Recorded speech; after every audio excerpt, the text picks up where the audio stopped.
To Be Continued is an adult podcast for adults by adults. We may talk about superheroes, sci-fi, comic books, and all sorts of similar crap like that, but we may use adult and frank language when we do so. This is not a podcast for kids, brothers and sisters. Enjoy. And welcome back. This is To Be Continued, a Fanboy Podcast covering your fanboy passions. You're not going to learn anything, but if you stick around, you just might have some fun. It's our local Alice Cooper, Edward Ng over there. I'm Miguel A. Velez. And I'm Edward Ng, and I am eating a bat head right now. I just ripped off the wrong guy. Wrong guy. Wait, you said Alice Cooper, right? Yeah, right? Wait, that was Ozzy. Okay. I see what you did. We're coming to you from Pancake Studios in Park Slope, Brooklyn, provided by Jonathan Vergara. That's me. We are in Pancake 3.0. Yes. Yeah, we're in a different wing. Another different wing. The West Wing. The West Wing. We're the West Wing of Pancake Studios today. Walk with me. Walk and talk. So anyway, Toby was saying the other day that we really got to get the Republicans on our side here. Yeah. Death Come 6. Chef Come. And I want to tell you, Ed, do you know how much I love Jim Hopper? I know that you may not know this, but he's sporting a mustache right now. I love Jim Hopper so much. I started watching Magnum PI last night. That's how much I love Jim Hopper. So today on the show, we will be covering for our spoiler review discussions Spider-Man Far From Home and Netflix's Stranger Things Season 3. Now, Jonathan was able to see Spider-Man Far From Home, so he'll be part of the discussion in the first half here. There's something stranger there. There's something stranger there. And something stranger. I made words to. I wrote lyrics to them. You're not my mom, man. Don't even try. No one's your mom. Don't try and go into her There's league. something stranger You there. can't get there because I guarantee you she's been trying. She can't crack this nut. She's been at home. They're like, paper. We'll all call over. her later. Call her later. We'll He's like, call Mom, later. how's the Stranger Things theme come on? And she's like, I got the hook, but I haven't found really. Well, the listen bridge to is this. So, we'll be covering Spider-Man Far From Home first, and then, unfortunately, because Jonathan has not seen any season of Stranger Thing, me and Ed will go into this season of Stranger Thing after Far From Home. So, Rip Torn Zed. Yes. So yesterday, was it yesterday? No, it was the day before. Or was it 3 years ago? Or was it 2013? When Rip Torn passed on the same day as Ross Perot. A huge sucking sound coming from We're talking about voodoo fanboyism here now. So Ed sends me a text. And the text goes, our text conversation goes like this. R.I.P. Rip Torn. To which I respond, wasn't he already dead?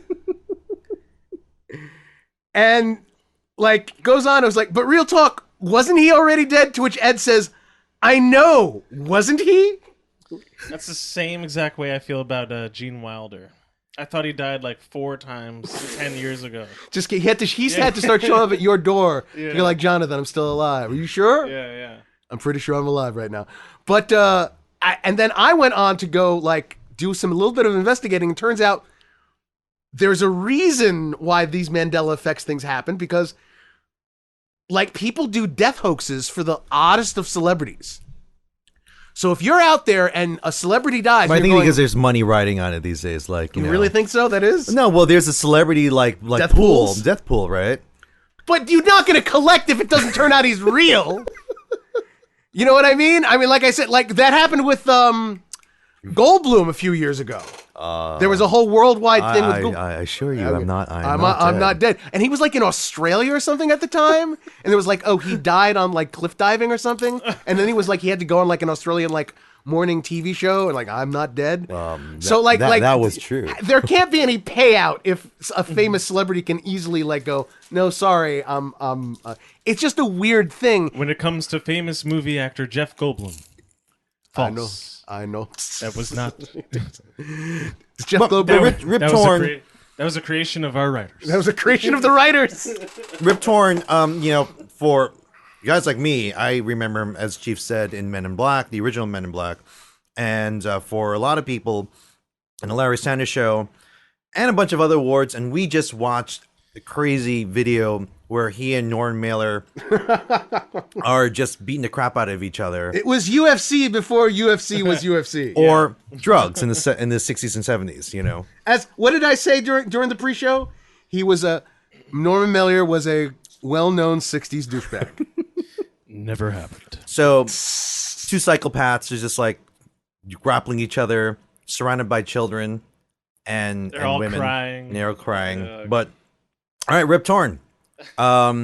Rest in peace. See, you mentioned that, and you don't mention the character of Mayax, the evil priest from Beastmaster. Shame, Edward. Oh dear God. Shame. Oh yeah, Edward. but you don't. No one talks about his performance in Airplane. He was one of the guys, one of the suits where they're getting coffee from that. Airplane 2. Airplane 2? Okay. Airplane 2. Whoa, God, what the hell was it? No, see, oh, Lord, did you send us down the rabbit hole? Because Airplane 2 is it's a point of connection between you and me so deep. Never happened. It's something called the whatever Institute for Impotence. Oh, my God. Right? And they go, says the whatever Institute for Impotence. We've heard of it. I'm aware of it. I'm aware of it. And the weird part is that Rip Torn, of course, plays two parts in that. He plays that guy from the commission. He also plays Reagan. If you remember, Ed, there's a scene in the film where they cut to the Reagan White House, and he goes, and one more shot, Mr. President, and he's shaking hands, and then you see that the hands are fake hands, like they're just like arms that go nowhere. And then he goes, all right, and now a shot for the NAACP or something like that. And he picks up two hands, and they're two black hands. Wow, that really hit Ed hard. So it's something along those lines. And I always found it weird because, like, it's like, okay, Rip Torn is in this comedy. He's playing one of these, like, government official guys with like red hair and a red mustache in one scene. And then out of nowhere, it's like, no, let's just make him Reagan too. It's like versatile comedic performer Rip Torn. But of course, here's the thing. Rip also did start to get known for doing a lot more comedic stuff. Men in Black is essentially a comedic part. Dodgeball. I was going to bring that up. Because I know Stephen Root was in it also, but It's Rip Torn who says, if you can dodge a French, you can dodge a ball. And of course, Larry Sanders. Yeah. Which was, the proto HBO comedy show everyone had to see. And, how long was that on? And he was such a gigantic part of that show. I mean, so hope you stay dead. I hope you stay dead, Rip. We enjoyed your work, and that's this why didn't we're even talking mean about we didn't it. even need to go into tribute territory here. We were just going to riff on the fact that we thought he was dead. A man whose time has come. It's like, hope you stay dead. Seriously, that should be something that should be done. It's like, so and so died today, and God damn it, are we happy? That bastard, he lived too long. No, I don't want to be that show. That fucker had it coming. Well, again, Dude, I think we're gonna get some hate on this podcast. I think we're gonna get some fanboy hate. Some Rip Torn fans the out myth there. of his death. Some Rip hate. I remember when they did one of the sequels, and they had a statue of Zed. It's like, and they had a whole event, a memoriam event where they and Tommy Lee Jones goes up there and is like, he just says something like he never missed a day of work or something like that, or he had no sense of humor or something, and that was like it. And that was it. and he just got, and that was it. He was done. It was done for. There was a little self-parody going on there with Rip Torn in the later years, but again, I don't really care. I don't know why we took a turn down Rip Torn alley here. Because he died yesterday. Did he? I don't know anymore. Mandela effect. Mandela effect. The Mandela effect. Mandela's dead, right? See, yeah, exactly. See, I'm waiting. Die in jail. I'm waiting for the moment. I met Mandela. What you just said, John. I'm waiting for someone to come back and to say, was that the Mandela effect? It's like, no, you mean the Mandela effect? Wait, no, it's called the Mandela effect. I don't think so. I think it's the Mandela effect. And then we've gone into a whole other alternate reality. Because multiple men have passed the same way as It's a the man. Mandela effect. It's the Mandela effect. All right, I think we're warmed up here. There's nothing more to cover. What follows will be our Spider-Man Far From Home spoiler review discussion. If you haven't seen the film, get the hell off. Shut this down right now. Just go to the movies, see it, and then come back. Because we're obviously going to dissect everything, the post-credits, the pre-credits, the color of Tom Holland's eyes, everything. Now, this, of course, is the sequel to Marvel Studios' co-production with Sony, which was Spider-Man Homecoming. Which takes place right after, this is post-Endgame. This is a post-Endgame timeline world in the MCU. Bringing most of the same people back at, cast and crew. Again, John Watts directing, Tom Holland starring as Spider-Man, Zendaya as MJ. Sam Jackson is back. Sam Jackson makes an appearance as Kobe Smothers, John Favreau, along with a bunch of other Marissa Tomei as Aunt May. Joseph Padalone, right? Is it Joseph, right? Oh yes, that's right. Badalon, right? Badalon as Ned. And we got the addition of Jake Gyllenhaal. Jacob Badalon. Jacob Badalon. Sorry. And Jake Gyllenhaal as Mysterio, along with a bunch of other sideline characters, which we'll mention later, like JB Smoove, of course. Yes. Yes. And who's Mr. Freaks and Geeks? Is Martin Starr from Silicon Valley. So this is the second installment of Spidey in the MCU. It's a gigantic hit. It seems to have gone over well with the audience. As Ed said, it picks up from Endgame. With a budget of $160 million, it's already made $603.8. So it's doing well. Yeah, and Spidey is its budget. Yeah, and Spidey is definitely well ensconced now in the Marvel Universe, because it's funny is it's his second solo film, but this is one of already 5 or 6 appearances, right? Yeah. You have the two Civil War, Homecoming, Avengers, Infinity War, Endgame. So this is his 5th. This is the 5th appearance already of the Spider-Man. So and now I asked you, like, well, what's the like, how far is his contract go? And I think you said they're gonna go Harry Potter on this with him. Well, that Feige's talked about wanting to do that initially. What's funny is, and I'll get to this a little later on, there are contractual issues. As you know, this is a co-production between Marvel and Sony. And there are issues of, well, if Sony doesn't make a certain number of films within a certain period of time, the rights would revert back to Marvel. So therefore, they wanted to, and Marvel, of course, is interested in keeping the Spider-Man brand healthy. So while they would probably have liked to have gotten the rights to revert back, they were very interested in going in with Sony, co-producing something. It's a whole mishmash. The Sony hacks happened, and blah blah blah blah blah. I'll talk a little something about that's come up somewhat recently about that later on. But yeah, I guess the idea of casting Holland so young is to go on a journey with him. Take him through college. Yeah, exactly. And if these movies continue to do as well as they are, take his girlfriend to the abortion clinic. Where's that big jar? You know what? You say that, Ed. You say that. You act as though John just said something outrageous in terms of Spider-Man.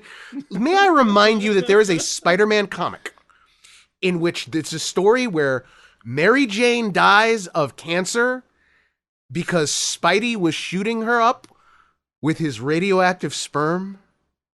Yeah, that's an actual effing Marvel comic book. So let's not get all high and mighty here. Spider-Man can never win, man. He can't. He couldn't win.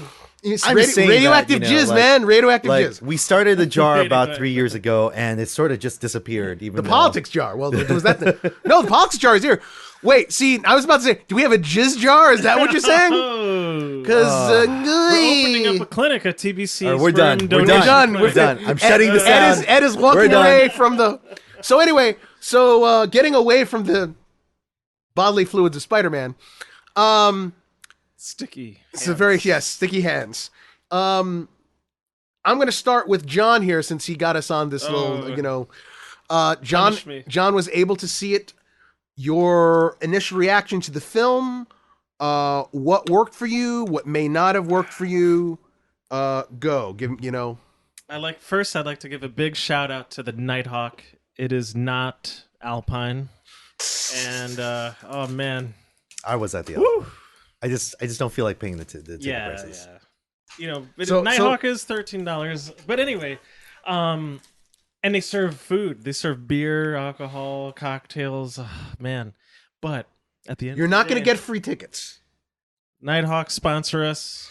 I live close by. I'm going to be your biggest fan. Sponsor us. Give me money. Give us money. Let us do what we do best. But about Spider-Man, John. Anyway, the Nighthawk is a great theater.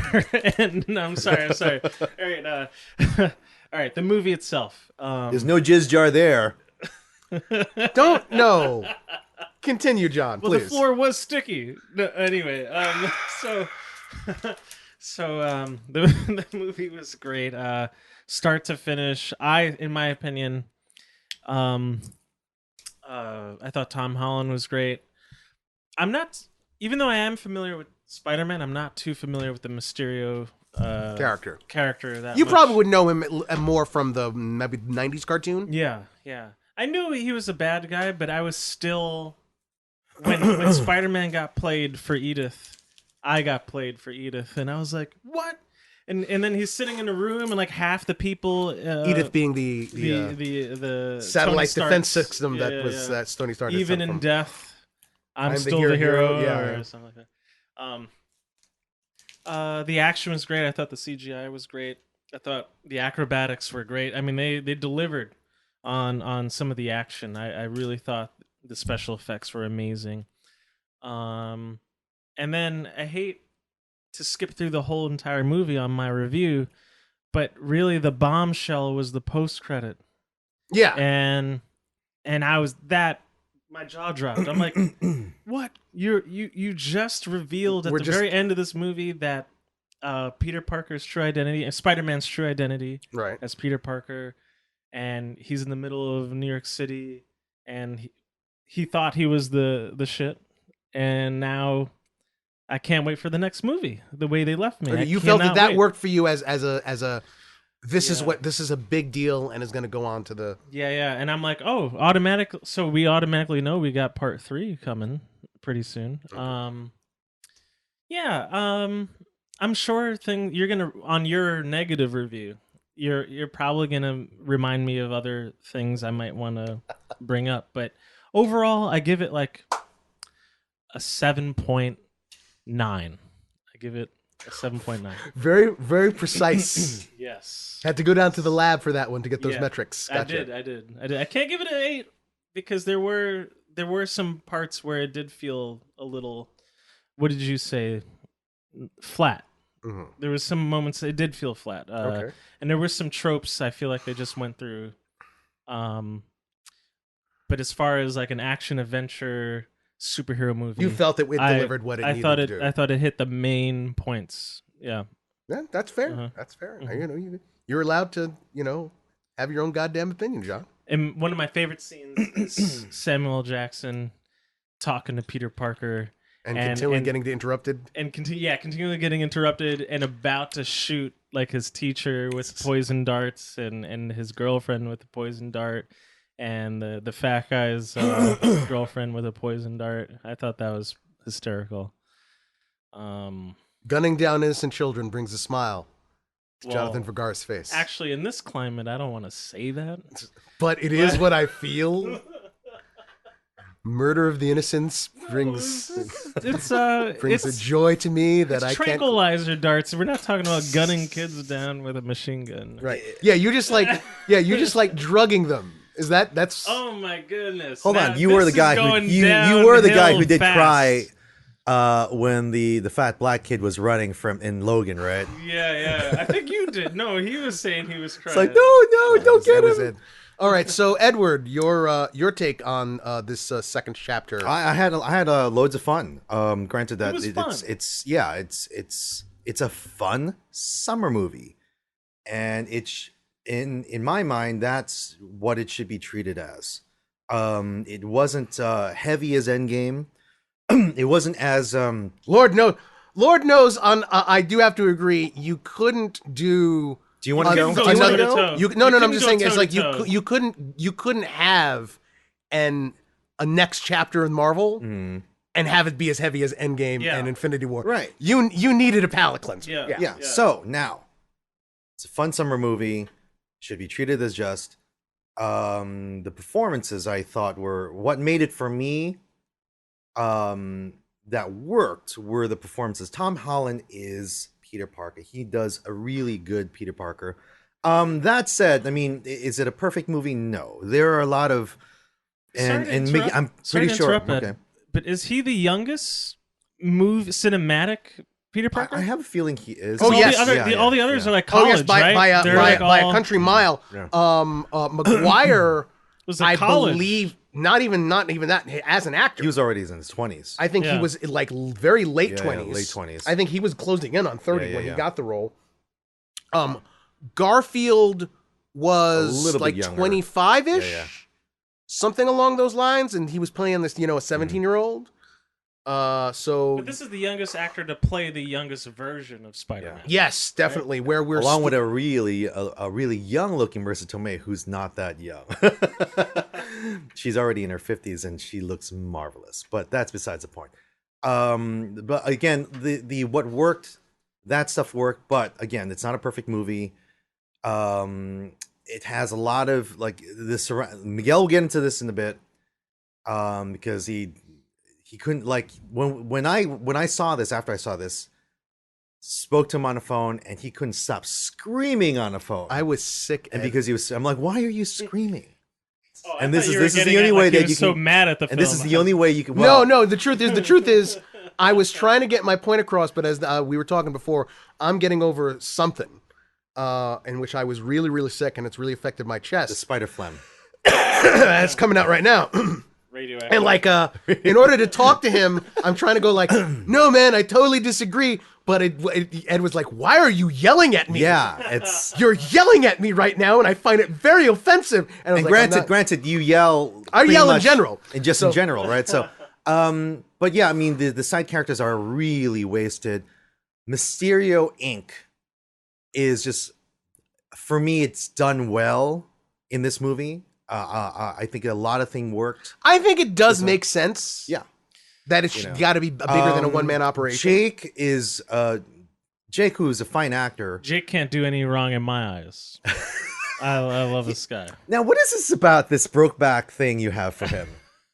What's that about? I think it started with Brokeback. No, it started with... What John is saying is John would date Maggie to get to Jake. That's what he's trying. And she lives around this area, right? So she lives in the neighborhood. He's going to start walking some dogs. Oh, hey. Yes. And then be like, so how's your brother doing? Yes. Jake around. I'm going to say... Wait, do you walk some of the Gyllenhaal's dogs, or is it that Alex does that?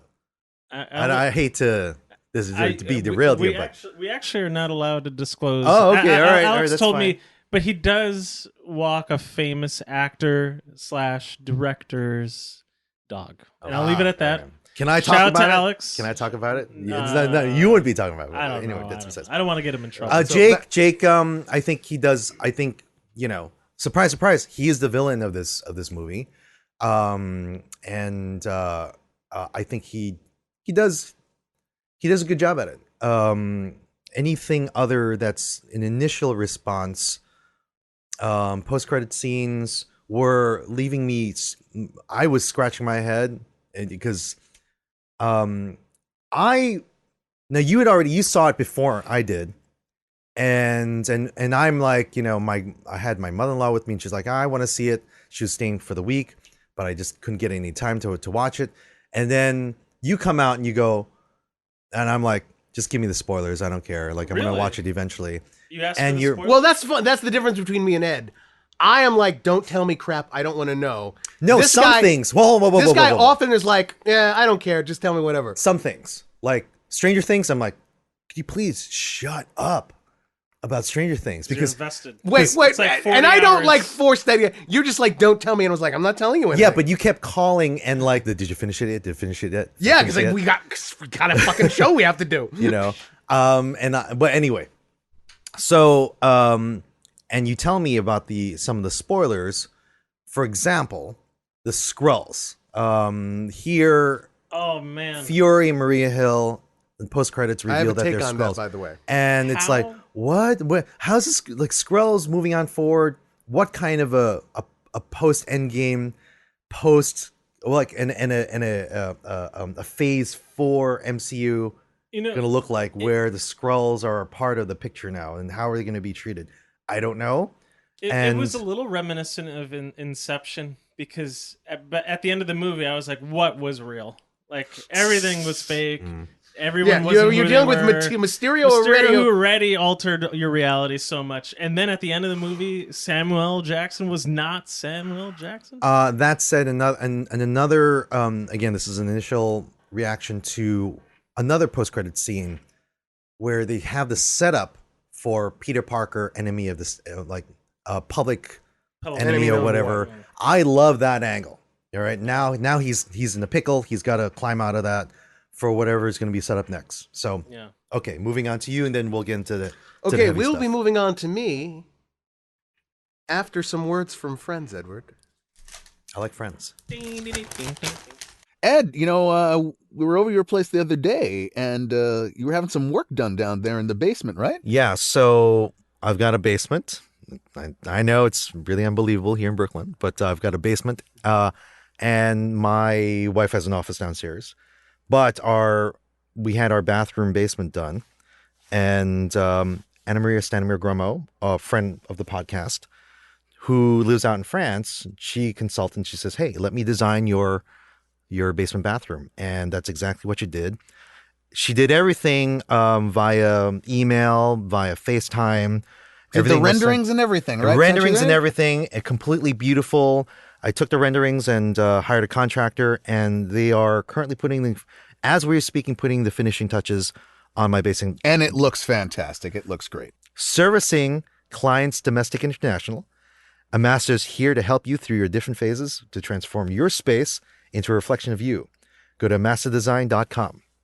That is Amasta, spelled Amasta design. Oh, what's the matter, Miguel?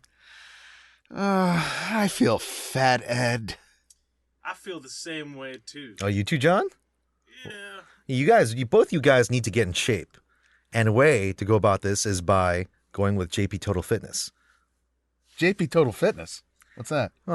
Our pal Jonathan Padilla, friend of the show, runs a Brooklyn-based personal training and remote coaching service committed to leading you becoming stronger and faster. Go to jptotalfitness.com. All right. And those were words from friends. Hey, your friends sound a lot like you. Yes. Well, I only hang out with people who have the exact same likes, tastes, everything Name, like me. biometric systems. Pretty much. And I'm pretty not much. sure, but was the insert, "Oh, I feel fat." Yeah, I'm only comfortable around other fat people, Edward. You know that. That's why we no longer see each other on a daily basis, because you've gotten in shape, and I'm like, I can't compete with that. Actually, Miguel approached me on the street because I was running out real quick to grab a cup of coffee, and they were already near the studio, and someone's yelling out, hey, but I paid no mind. There's a lot of crazy people in Brooklyn. But anyway, it turns out that crazy person was Miguel. No, but he comes crossing the street, walking towards me, and he's like dressed in all black, looks almost like the Punisher. Like he looks like a hitman. Wearing our shirt. Wearing the TBC shirt with the black shirt unbuttoned. But then, as I look up, he has this nice like Indiana Jones fedora hat. And I'm like, it's Indiana Punisher. It's Indiana Punisher. And I said, do you mean like Indiana Jones / the Punisher, or do you mean the Punisher from Indiana? Not because those are two specifically different ideas. The ideas. Iowan reprimander who just points your finger at you. The Iowan reprimander, right? Exactly. No. Okay, so my take on this, and also going through the basic plot of the film. Now, I want to preface this as I am not one of these people who are very vocal online, who are anti-Tom Holland, anti the MCU Spider-Man. And you believe it or not, there's a rather vocal group out there who really still. Okay. And what, in favor for what then? Their issues are, and this is going to tie into a lot of stuff like I said before. Surprise for me. Well, the problems are all the changes that are in MCU Spider-Man. The assumption was when Spider-Man was going to join the Marvel Cinematic Universe was that this was going to be the most comic accurate version we've ever seen on the big screen. And at first, the reactions were positive. Well, no. At first, that assumption should have been wrong in the first place, because the truth is these characters in their adaptation to live action by Marvel, they've all gone through some radical changes. But if you really look at it, Spider-Man really is the most radical. These are not small things. This isn't just updating Iron Man's, origin story to, a post 9/11 world or something. This is, a change to Aunt May. No discussion of Ben Parker so far. Yeah. Some of it does make sense in context of doing it modern day. Wait, hold on. So some of the criticisms were there's no Uncle Ben in any of the discussion. The sort of weird juxtaposition of making him Iron Man's sort of like... Meanwhile, there's been like a plethora of, we've been bludgeoned over the head with Uncle Ben. Yes, there are other people who say that. And then there's also now... There are other people who say, well, it's not there. We are 5 appearances into it, and they haven't even said his name. You know what I mean? Like, it's Uncle just Ben the illusion. Well, we do see the suitcase with the initials on it. Yeah, but let's be honest. Most people, that's a blinker. Fine, and I'm explaining, again, what this issue is. So I'm not one of these people who has an issue with that. And I absolutely adored Homecoming. Tom Holland, I thought, has been really good as a young Spider-Man from his initial appearance in Civil War. I don't have a problem with things like, getting the suit from Stark or any of those stuff. And of course, Homecoming is, in my opinion, a really strong film. Shout out to our friend of the show, Pete, who doesn't like it at all. But I enjoyed it.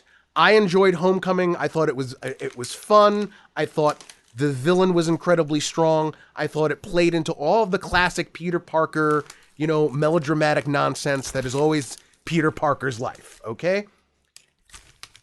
I honestly felt, after I came out of Far From Home, that this was a very rote, very mediocre, often flat, standard right from the Marvel formula, piece of film work. And I was kind of on the disappointed side. It's not a terrible movie, but I didn't feel anything anywhere around. I don't think, I think that there's all these sort of like, and we're going to do this in the story that happens because the script's written that way, but I didn't feel anything. I think that this time around, the supporting casts are all nincompoops for no reason, just so that we can say and do funny things. And that's another part. If it at least I laughed. Well, context there, they're all like high school kids. No. In the first film, there was it's what I call a character having inherent dignity. When you say a character has inherent dignity, that means that there are certain things you care about them as fully fleshed out characters. You can be funny with them. But ultimately, they're a character. They're not just a punchline. Here, they're all just punchlines. They're all just like, yeah. There's also the fact that on the stuff things that should matter, it's all weightless and stuff just happens. It should have given you, and again, this is going through things point by point in the film. We start out, it's post-Endgame, as you said. It's everyone coming back from the world. What did I say was the issue with keeping the snap? No. What did I say was the issue with keeping the snap? That it was just like it's too big an event. It's just too big an event, and it's just like okay. And that if the better choice would have been to reverse time or do something like that, because Marvel Studios is never going to handle an event like that with the weight that it has to have, right? And so the first post-Endgame film we get is Far From Home, and how do they treat the snap? It's a joke. It's a blip. It's a joke. Oh, the marching band was there, and then they came back in the middle of a football game, and then nothing about it is brought up at all. And the whole world is the same as it was 5 years ago. Just is. And that I will agree. Like Aunt May, who gives that little at the charity funding thing, and she just mentions quickly, I disappeared for 5 years and I appeared, and the woman that was in my apartment thought I was her husband's mistress, and it's like hey, let's go to the back, Peter, right. And that's another example of another character who, I'm not saying that Aunt May was super well developed in Homecoming, but she felt like a real character. Here again, vector for jokes. It's just sort of like totally and like if it's meant to be fun, that okay, her and Happy had a little fling, a summer fling, I don't mind that, right? That's fine. But and this is something going back to when we were talking about Endgame. I do kind of feel like the MCU, and I'm sure many would agree, that they kind of painted themselves into a corner with the snap, right? Again, that's my point. My point is they're never going to come to terms with it. They're never going to treat it with the weight, because it would change literally every single level of society, everything. Universal. They're never going to get into it. There's going to, like, it's a universe where half of the universe randomly and disappeared. 8 months later, it doesn't seem to have affected Aunt May that she was dead for 5 years. She's just going, hey, woo, woo, woo. Right. And again, so she's kind of airy-fairy, then there's no development there. So, and therefore, there is... Now, wait, hold it. Then we get into something that's important to our protagonist. Movie starts out, the kids are going on a high school trip to Europe. Off camera, Peter Parker's developed a crush on MJ, on the MCU's version of Mary Jane, that came out of nowhere. On Zendaya. And throughout the entirety, John, remember, throughout the entirety of Homecoming, he wasn't interested in MJ. Throughout the entirety of Homecoming, he was concentrating on another girl. Now, suddenly, the movie starts off and is like, I really want to go, and have a romantic time. Where did this come from? MJ, Zendaya in this film, she's not developed in this film whatsoever. We don't learn anything more about her. She was the weirdo, sarcastic, nerdy chick in the first film, and she's the weirdo, we don't learn anything more about why that is, what her home life like, why is she interested in Peter, what or anything. It's not developed. It's just kind of there. And you know what? And here's the funny thing is, for me watching it, even though, and that's a failure in writing, but the performances, what they deliver, I felt were very solid. Like the scene on the bridge as Holland is telling Zendaya his feelings. There was something very Hollywood about that moment, and I felt that and that's a good thing. Just a scene in isolation of everything else, meaning like you have really good performers who are given a script and they can give you a scene. See, but again, in the overall aspect of things, with the writing and the plot has serious issues. Well, again, that scene specifically felt very Disney Channel to me, and in fact, that was a case of a lot of the comedy and other things in the movie. So. I don't know what that means. I don't know what that means. But see, that's not an excuse. Like I said, in the first film, that still worked. Here, it was they're just here for the jokes, and they're not fully formed characters. And even Ned feels completely superfluous in this film as Peter's friend, as opposed in Homecoming, where in the first film he seemed integral to Peter's journey and is supporting him materially in the act of being Spider-Man. I think in the last review I even said he's his tank. Yeah, well, yeah, from the Matrix. Yeah, exactly. Well, he and says here, so himself. I'm the guy in the chair. He's the guy in the chair. So. He doesn't even. He's not even the guy in the chair in this one. Now, did you feel that they're the two returning writers? Were they returning writers? Yeah, I thought they were. Chris McKenna and Eric Summers, right? Were they the same ones from the first film? The first film had like 5 writers, and here you just have those 2. Oh, okay. So somehow the writing staff shrunk, but yet at the same time, and I've heard some opinions out there that it felt like you have first, second, third act that they felt like there were different writers for these acts. Because some felt that some liked the second act or that the third act, and I've read online a lot of opinions that people say that they felt that the film took some time to get started, like that the first half of it didn't work for some people. Like I said, to me, that is another problem. I don't feel a lot of like ramping up or ramping down or building up towards anything it's all very flat for me. Because those JB Smoove Martin Starr scenes are just like what? Well, again, throwaway. They're totally, you cut them out and they don't matter. Yeah, they don't matter. Don't matter to the story. They don't, and they're not. And they're not even well defined again as characters, other than jokes, other than like John said, the high school, chaperones who are we're getting upgrade. Isn't that funny? Didn't work for me. So Peter and his crew, they're on this trip to Europe, and Spider-Man Peter Parker is looking to kind of like put aside superheroing for a little bit, after being dead and fighting at the end of Endgame and everything else. He kind of just wants to be a kid, and power, responsibility, yada yada. Nick Fury is looking for him and wants to bring him in on some case.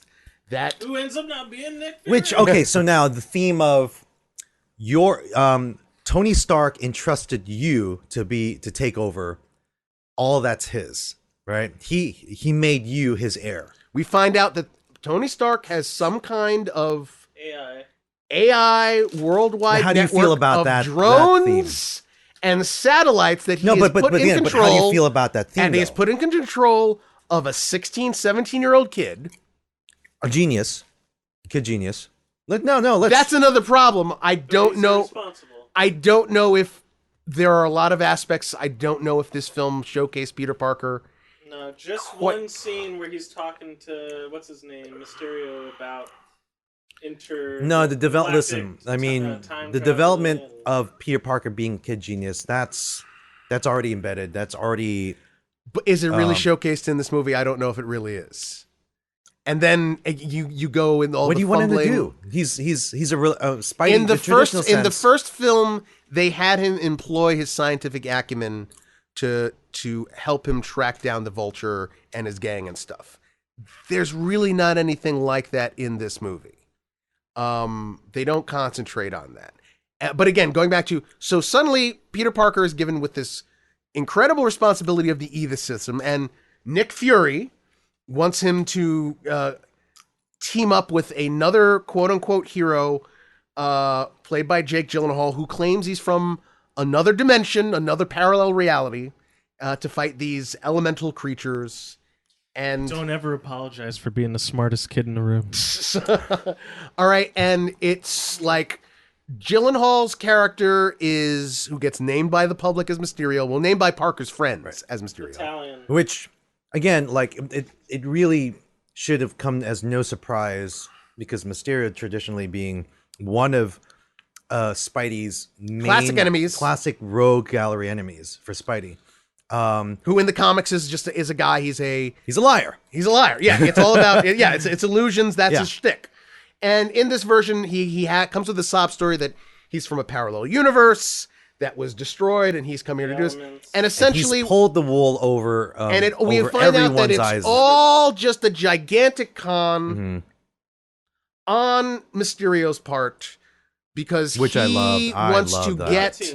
I With the loved it. whole team, we find out eventually, because he wants to get control of this Edith system from Peter Parker, and once he gets that, it's all like it's a psych out con game to get Peter to essentially not feel worthy enough to want Social to engineering. hand over. It's social engineering, to want to hand this over to somebody. I've had my hand in Which Ed is in hacking is a social master engineering. of creating So- illusions. So we get to the point where after the handover comes, Peter's brought out that he finds out that Mysterio always been lying to him.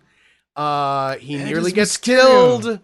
And then eventually we have a big old, showdown in London where Peter, using his spider sense, Great goes scene. in there without using his eyesight, just uses his spider sense, defeats Mysterio and his army of drones and whatnot. And then we get to basically the end of the film, where Mysterio has set up something in which he's able to reveal to the world that Peter Parker is Spider-Man. That's what the first post-credit scene. And I'll get to the next. Now, overall, here's my issue, as I said. They went too heavy. This was much broader with the jokes. This is going to sound a lot like my Stranger Things 3 review. They went very broad with the jokes more. I don't feel the characters were developed as much. I felt you guys, I'm one of these, like, am I taking crazy pills guys? Because everyone is just losing their mind over Jake Gyllenhaal's Mysterio. And I thought it was the flattest, most uninteresting performance imaginable. But that was a tough sell. That was a real. I think any actor would have fell a little short trying to. Here's the thing, though. That Mysterio. No. Yeah. Look, here's the thing.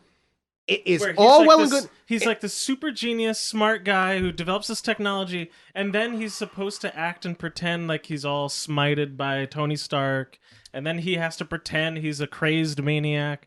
And Yeah, there's a I lot- didn't feel any of that. No, I did I know. not feel a That- single That's what thing. I'm saying. There was like Jake Gyllenhaal had to sell 10 different characters. And I don't think No, he no. was. But see, that's my Well, thing. That's my- I don't That- think he was that's what- selling anything. And that's my what worked, problem. I didn't and that's feel what it. worked for me, is that Tony, he stole my technology, and he Barf, said, remember? and he said, and he even named it Barf. Like the sort of the, and I think He didn't even. Jake- yeah, Ed, Jake's you're doing a performance- better job of doing Hold that on. line Jake's than Gyllenhaal performances- did in the movie. Hold on. I was sold by Jake's performance, because on the surface, and you look at Jake. I mean, for Pete's sake, you're in love with him, right? I'm in love. And he's that good of an actor. He doesn't have to prove anything to anyone, Although I didn't like velvet underwear that much, or Well, whatever look. it's called, velvet art. He sold it for me as Mysterio Inc., which I thought was just brilliant.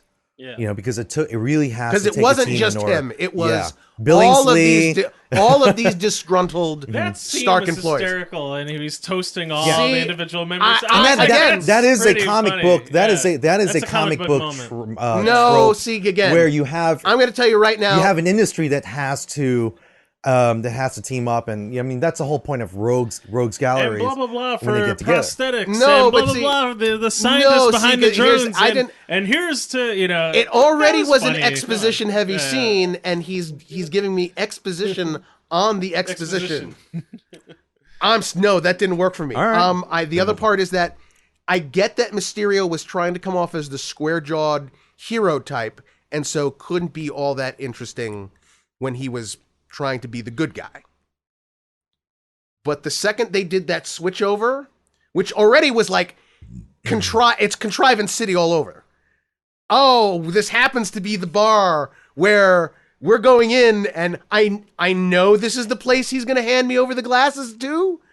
What? No.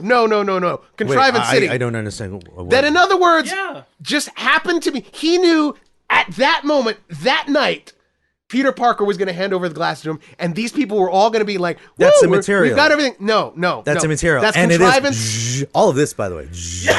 No, that's Contrivance.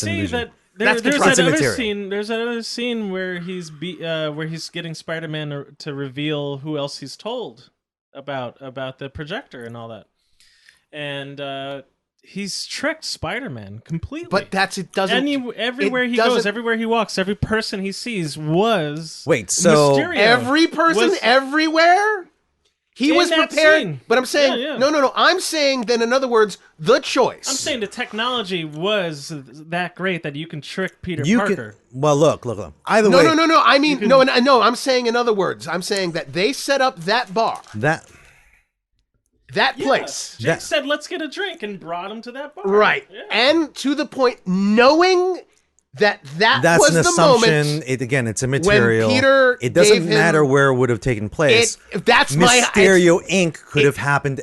Maybe, man, anywhere. but that's no. So and the other problem is that once that switchover happens, it would be something if I felt, wow, this character is so night and day. Heroic Mysterio and devious evil Mysterio are two separate guys. And I don't even think he changed the way he talked. Yeah. I don't think that there was a change in the character. There's one little look at his supposed manicness, and that's the moment where he goes, he named it Barf? But that's really cartoony.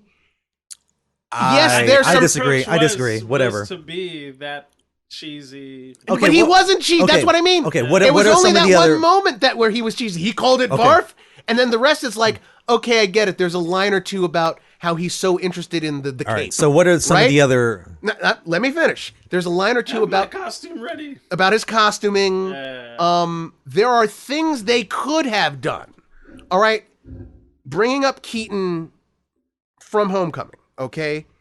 There are many layers. But that's Keaton. Right. No, there are many layers. No one can be Keaton. There are many layers there. There's a whole thing about that easy slide into villainy that Vulture had, where it was like, working class guy, and then suddenly it's like, I'm murdering kids. And you see, I'm glad you bring that up. Whereas I'm with glad Gyllenhaal's Mysterio, they had a chance to do something where it was like, Gyllenhaal did not give two craps about Peter Parker. His whole point was not to ruin Peter Parker's day. Mysterio in this film is about getting the technology that he feels is owed him because he's a disgruntled Stark employee. Yeah. And he doesn't care about Peter Parker one way or the other, really. He doesn't have any bad feelings for him. I believe that was an honest thing in the character. Yeah. And he says to a guy, you're the congratulations. Now Peter Parker's blood is on your hands. But you don't feel any real struggle. It's just suddenly it's like, well, I'm glad you bring up Keaton in this because we look at Vulture as in other words, you can feel sympathetic to some of the elements that make Vulture who he is, and I had a little bit of those feelings because this is an MCU. Well, it's not just that. The MCU is a universe that looks up to Tony Stark as a god, but deep down inside, some of us are aware that no, he's really had a hand at screwing a bunch of things up, right? But isn't this also a problem though? Because this is also derivative. How? I mean, we have brought this up with you, Ed, and you always say, "Well, it's a Stark-centric universe." I don't think that's an excuse for doing it for the 10th, 15th, 20th time. I don't think that it's like the Iron Man movies alone are those are Tony Stark-based movies. But even it got old in the Iron Man movies. Then Ultron got a hard on. I don't know how to help you then because how does the MCU move past beyond that, and going out to space might be a solution. You don't. You didn't have to make this what it was. It's you say, how do you move him beyond it? You didn't. But you didn't have to make him. You could have made something. Things come back from this. Everybody coming back from the blip snap. I feel like you can give an excuse for the first post Iron Man movie, supposedly, that you do need to. I guess, do need John, to mourn the loss, right? And get into that. I get that, but if they do second, and it makes three, more four sense later, and it makes sense for the I'd villain agree with you. to have that connection. The problem is that they had done it so often. Like, that's another issue. Even if you're right and it does make sense, and it does on a level make sense, it's still something I've seen before. This also goes to another thing. Why is it in the MCU every Avengers level threat really just comes down to, easily trash mook robots? It's an Avengers level threat. Okay, what does that mean? It means an army of robots that you can turn on and off pretty much. That's all it comes down to. Because that's what that massive scale. Yeah. It's the Chitauri. We've got Ultron's army. Now we've got Mysterio and the drones. Yeah. I'm just like kind of going like. Let me ask you were one of the things, and we kind of briefly touched upon this pregame, a traditional Spidey story. Do you feel that, or displeased that it's moving away from that? The friendly neighborhood stuff, because there is no more friendly neighborhood Spider-Man at this point. There's also international Spider. There's this whole issue of it's not New York home based. Like, Spider-Man is a 16-year-old kid who should be a street level hero more often than not. Spidey's villains are not. Which is one of the reasons why I don't stopping drug deals. Why he was never a favorite of mine. Well, let's put it this way: even if it's bigger than drug deals, bank robberies, even if it's bigger than that, it's usually not the complete total end of the world type guys. Spidey stories are personal. It's saving a person. It's trying to stop a crime. Yes, some of the villains do. Always at a loss. Yeah, and some of the villains do sometimes get into much larger level threats. But now Spider-Man is in charge of a worldwide AI network and drones that can strike from anywhere it's so big, much like the snap. I have zero confidence they're going to really get into what that means. Yeah, he almost blew the bus up. Yeah, well, what can't he do now? What can't Spider-Man do? I do agree that at this point, again, it's right. It's painting yourself into a corner. All right, like, I don't have a problem if it does. It's immaterial to me that that Parker is a teenager, right? You can have teenagers who are geniuses and can do great things, but again, like, so where are you gonna take this idea that a genius teenager with $1 billion infrastructure? Who does have the support? Where is that going to go? Where is that Stark? Going to go? Billions. That is starting to sound corporate to me. That's starting to sound like, how do we make a very fan favorite Spider-Man hero relevant and prevalent in the future of all these movies we got to make? Let's make him maybe one of the most powerful, relevant characters in all of MCU now. I say maybe it might be that. If you want to course correct this, the course correction is Pepper goes, "No, Peter, I'm going to take this away from you. Edith, shut this down."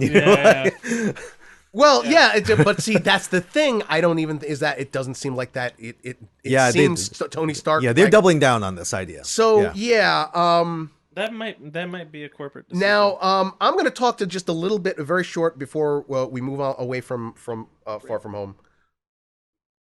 And that is that you guys probably don't know us. Ed, I don't know if you remember a few months back, I sent you a YouTube link about a guy, a YouTuber under the name of Midnight's Edge, and he was going on about Star Trek. Remember, it was a very long video. Right. And what did I say? I said, I think this guy is an unhealthily obsessed nerd, and I'm sorry if Midnight Edge is out there. It's an unhealthily obsessed nerd. Unless he's doing out of irony, which I don't think so. An unhealthily obsessed nerd type, who I think was onto something about the Star Trek licensing stuff, Paramount, CBS, and all that, those issues. But he was, there was a very weird tinge. Oh, by the way, it turns out he was also on the whole anti-Captain Marvel train. Okay? Okay. Whatever. All right. So, but that said, he's just recently put out a Spider-Man one. Okay.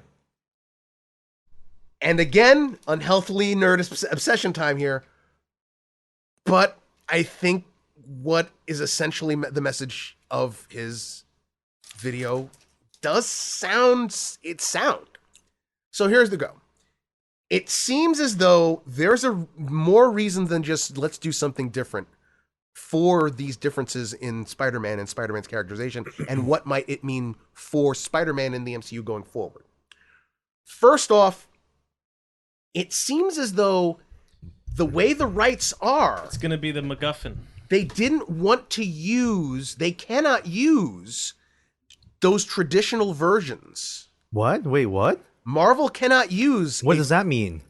There's a reason why MJ is not MJ you and I know. Because if they did that, then Marvel would have the likeness of... They will not use that. That's why J.K. Simmons shows up and does not look... With the hair? Yeah, he doesn't look like J. Jonah Jameson. All right. Because there would be a whole issue of shared rights, and then they would no longer be able to use... And that's why this thing really confuses me. Like when I will send you the link. When the production goes, is it under the banner of how does it work? Marvel Studios, Sony, it really confuses the hell out of me. It really does. I don't know all the facts, but I would say that's going to be debunked because this was admittedly, openly a Sony Marvel collaboration. Right? Production. No, but that's what I'm saying is that's the thing. In terms of the collaboration for these projects, they have to produce these other kind of characters. That's why suddenly there's this radical reinterpretation of Peter Parker and his world, and a radical reinterpretation of certain aspects of Peter Parker. But I'm saying the interpretation, the uninterpreted version is still in Sony, and this new reinterpretation is still with Sony. So I'm saying makes no. Again, they are. But again, this is about those characters appearing in another company's product. Remember, so you're saying there's going to be a third iteration when it finally leaves Sony? It could. You got to remember, these are all. It's all under how many times Sony produces. Everything that comes down to dollars and cents. John Watts gets the production notes, and he has everything is accounted well. for. Again, there are two different corporate entities that have two separate points of view on this. Right. Sony wants to keep that copyright forever. Mm-hmm. Of course. Okay. There's money. All right. A lot of money. And Disney Marvel would like nothing more than to get total control of Spider-Man back. Yeah. And we are just happen to be in the situation now where they're aligned for a bit. Because they both want to make money. Right. Yeah. But that's why Spider-Man in the MCU is not the most comic book accurate version. And why we are suddenly at Video the games end are a perfect example. And that's why we are at the end of the second Spider-Man film in the MCU where Spider-Man's knowledge is public. Identity is public knowledge. You're saying, and he's in charge of a worldwide computer network of drones. Does this sound like comic accurate Spider-Man to you? Now, that said... So you're saying they're going to kill him off, and then when Disney has it, they're going to reboot didn't say again? No.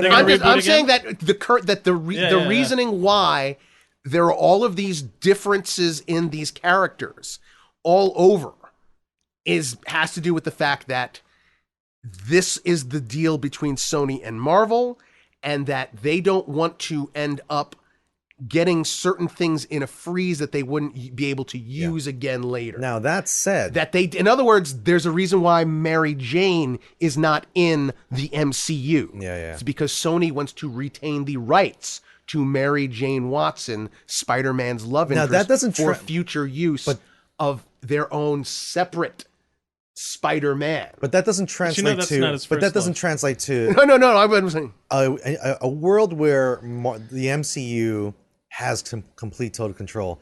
that's not necessarily going to translate to a really good Spider-Man movie. You know, I mean, at the end of the day, it's all about the director having a vision, making all of the No. Again, I'm not. This wasn't about. This wasn't a question of quality. I'm saying that this is just an explanation. Yeah. Of what we could see going forward with Tom Holland's Spider-Man in the MCU. Now we're eventually working to a place where maybe it's like, wow, this. What's seems the word on the radically Sinister different. Six? What's the word on the Sinister Six?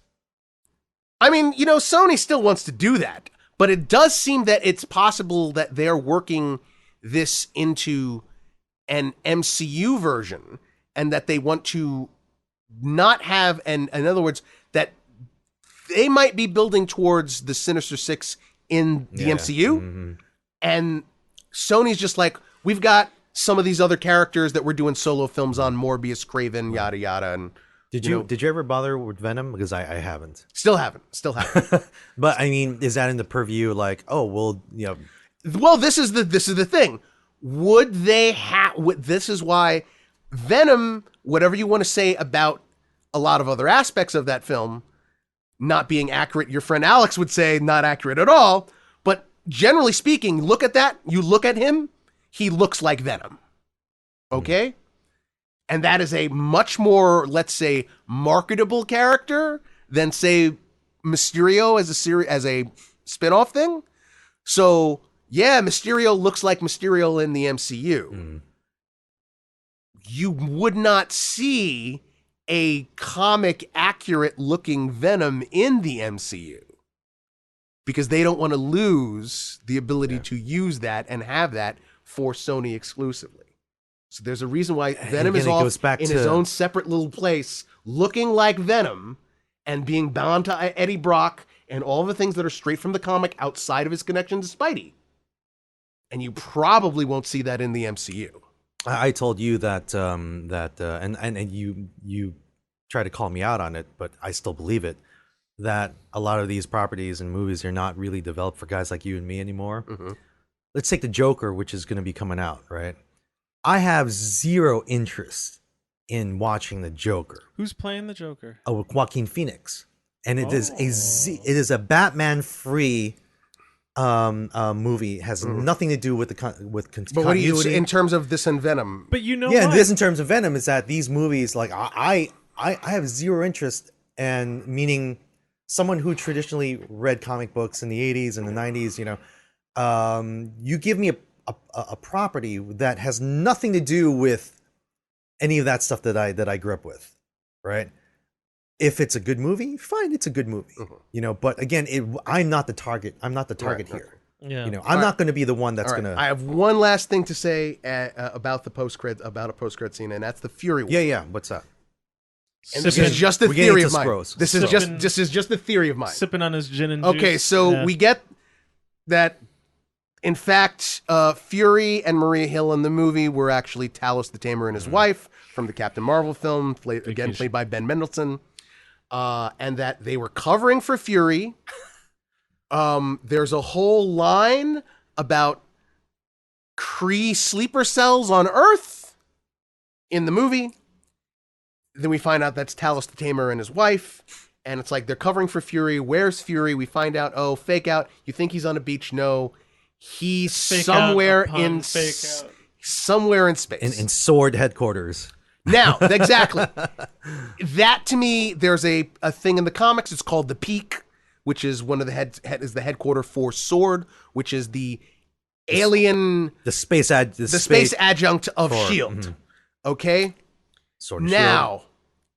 Ed, here's my thing. I think that the Marvel post-credit scenes are now going into basically a track where.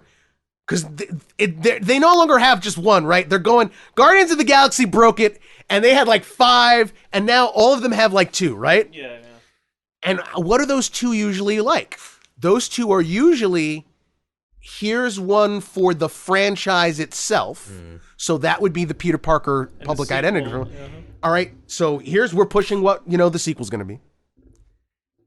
And another one is for the grander mega arc. Marketing of what? So what are we to take away from Fury? Fury's in space. He's involved in something that's on a planetary level defense Shaft thing. in space. Shaft in space. Well, that's what. So you're saying you went the Mace Window story? Yeah, exactly. Now think about this, Ed. Richard Roundtree is an Eternal. What does this portend? Does this show where the MCU is going next? Heading. And who the players may be? Let me throw this idea out at you, Ed. Keanu, you gonna bring Keanu? No. You should.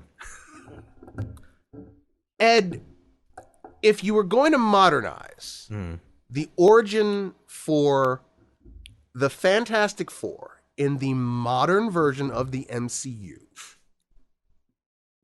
in a post-Endgame world where half of life disappeared and came back in a snap. All right? The context of how the FF formed in the 60s doesn't hold. He's splitting atoms, by the way. All right. And I'm watching him split the atom. I am. I'm watching very intently as he's explained this to me. Because somehow I know where he's going with this. Go on. Okay? So now we don't have to beat the commies to the moon anymore. Okay. From the 60s. That's what was the classic FF origin. But we do have to protect ourselves in the MCU from alien threats.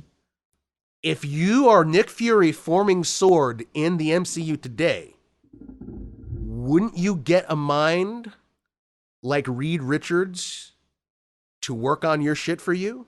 Sure. Wouldn't you bring a guy like that in? Hey, Dr. Richards, what have you got for me today? Exactly. I'm not interested in your cosmic rays,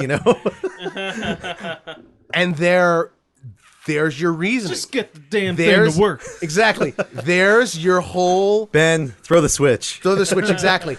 How do wrote- you get Reed, Ben, and the rest of them into space? He's working on some shit for Fury. Shit goes down. It's his fault. Fantastic Four, brothers. Yeah. All right. I'm just saying. And Doctor Doom's there. No. Before Doom, though. But we don't he need gets his powers from the first same one- actor. You have No, to. he doesn't. You really have to wipe the first John, movie you out have of to your wipe all that away Yeah. because that's not... You know what? We'll just... Because that Okay, is, there you by go. the way, by the way, John, that is a big deal.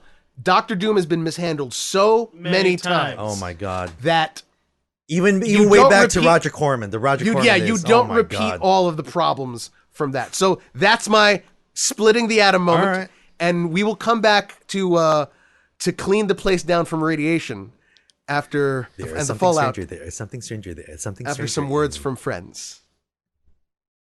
There better not be any goddamn snakes on this sword aircraft.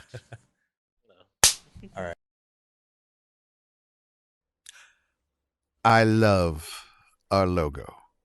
No, really. I love our logo.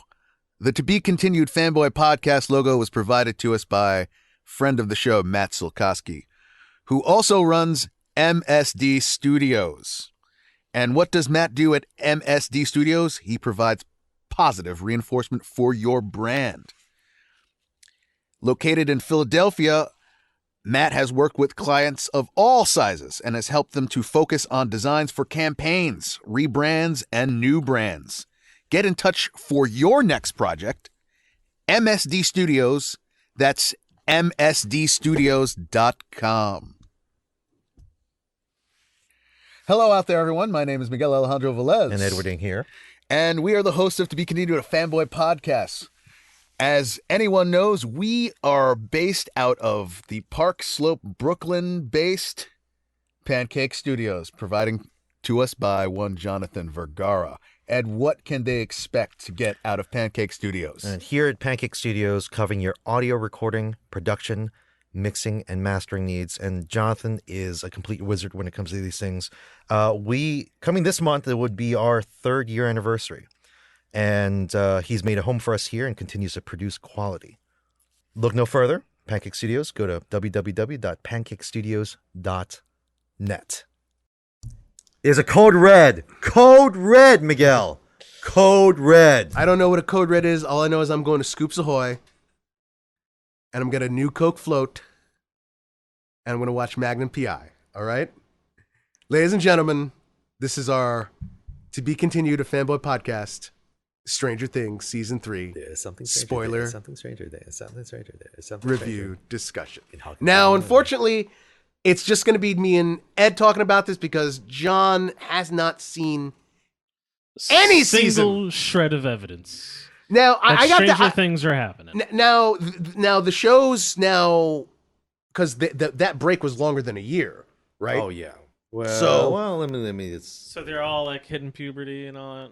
Well, my point is that it's more than 3 years old, is what I'm saying.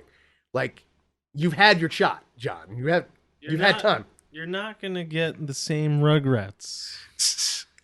Well, no. I'm saying, like, can I ask you a question? Why haven't you gotten around to seeing? Just you don't think it's for you?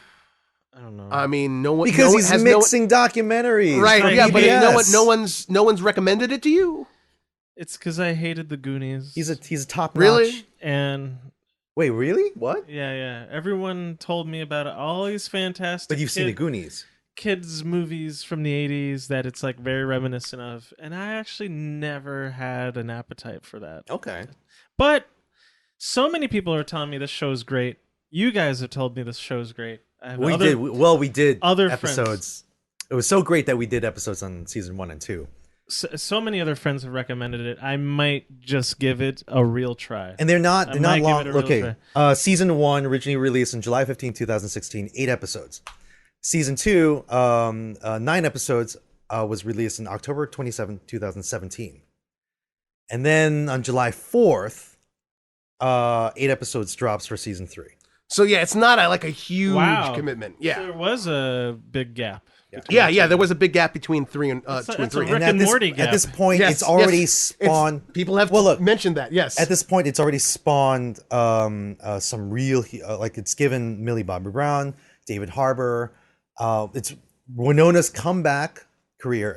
This is her mark and her comeback to Hollywood, right? They're huge. These are huge, massive hits for Netflix, which at this point they're going to need because they're losing a lot of they're using a lot of content, stuff, yeah, right? Content, not least of which is the Marvel stuff. So you probably don't even remember when we did our review for season 2, what the show is about, or on and on and on. It's a bunch of white privilege. These kids, yes, I think that's the only thing I remember. Let me tell you what it's about. Let me tell you what this is about. This is my answer to anything I haven't White seen. privilege. It's white privilege. If I haven't seen it, my review is it's white privilege, and it probably has 90% accuracy. Oh God! Yeah, but that's like 90% of the things that we talk about. Have you seen this? No. Have you seen this? No. Have you seen this? No. White privilege. White privilege. Is that what your go-to defense for? So okay, essentially, John, just to give you the White kids in suburbia, right? White kids in suburbia. There's a black. There are black kids too. Let's not pretend. Number one is it's not really Adopted suburbia. black. It's not really suburbia. It's more rural. And It Angelina is. Jolie, No. black baby. Miguel's accurate. It's rural, not suburbia. It's Indiana. Indiana. Yeah, Punisher? Indiana. So it's the home of the Indiana Punisher. Small town. It's a small town in Indiana called Hawkins that had a U.S. government lab there, a secret lab. Now, unbeknownst to everyone in the lab, and this goes with the overall vibe of the show. I just want to ask you one thing before you move on. How does like Lincoln's train have anything to do with this? Nothing. Oh, okay. Nothing. And Are you now, going to like- explain like all season 1 and 2? Because No, I just we gotta give him have the setup. past episodes. I just gotta right? give him. I just gotta get him caught up if he hasn't, because if he like decides to jump in with a question, it's gonna derail us. So I gotta let him know what the hell's going on here. Because that's his superhero. Yeah, that's what he thing, does. right? My superhero. Yeah. So like, there's this super secret lab. They were producing mutant children. All right, and Plural. one of them, and they all gave them numbers. This one kid called 11 ended up with psychic and psychokinetic abilities.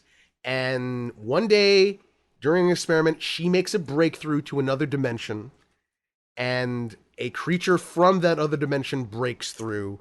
She escapes the facility and she falls in with these other young kids. She meets them. And then essentially it's an adventure of them teaming up with her. And then eventually some of the older, these are kids like, 11, 12. Then you have the real teenagers who are kind of the next tier. But then also you have adult characters like the chief of police of the town and one of the mothers of one of the kids, because one of these kids goes missing. He gets abducted into the other dimension by a creature, and the whole season about trying to get him back. Blah, blah, blah, blah, blah. Romance between some of these characters.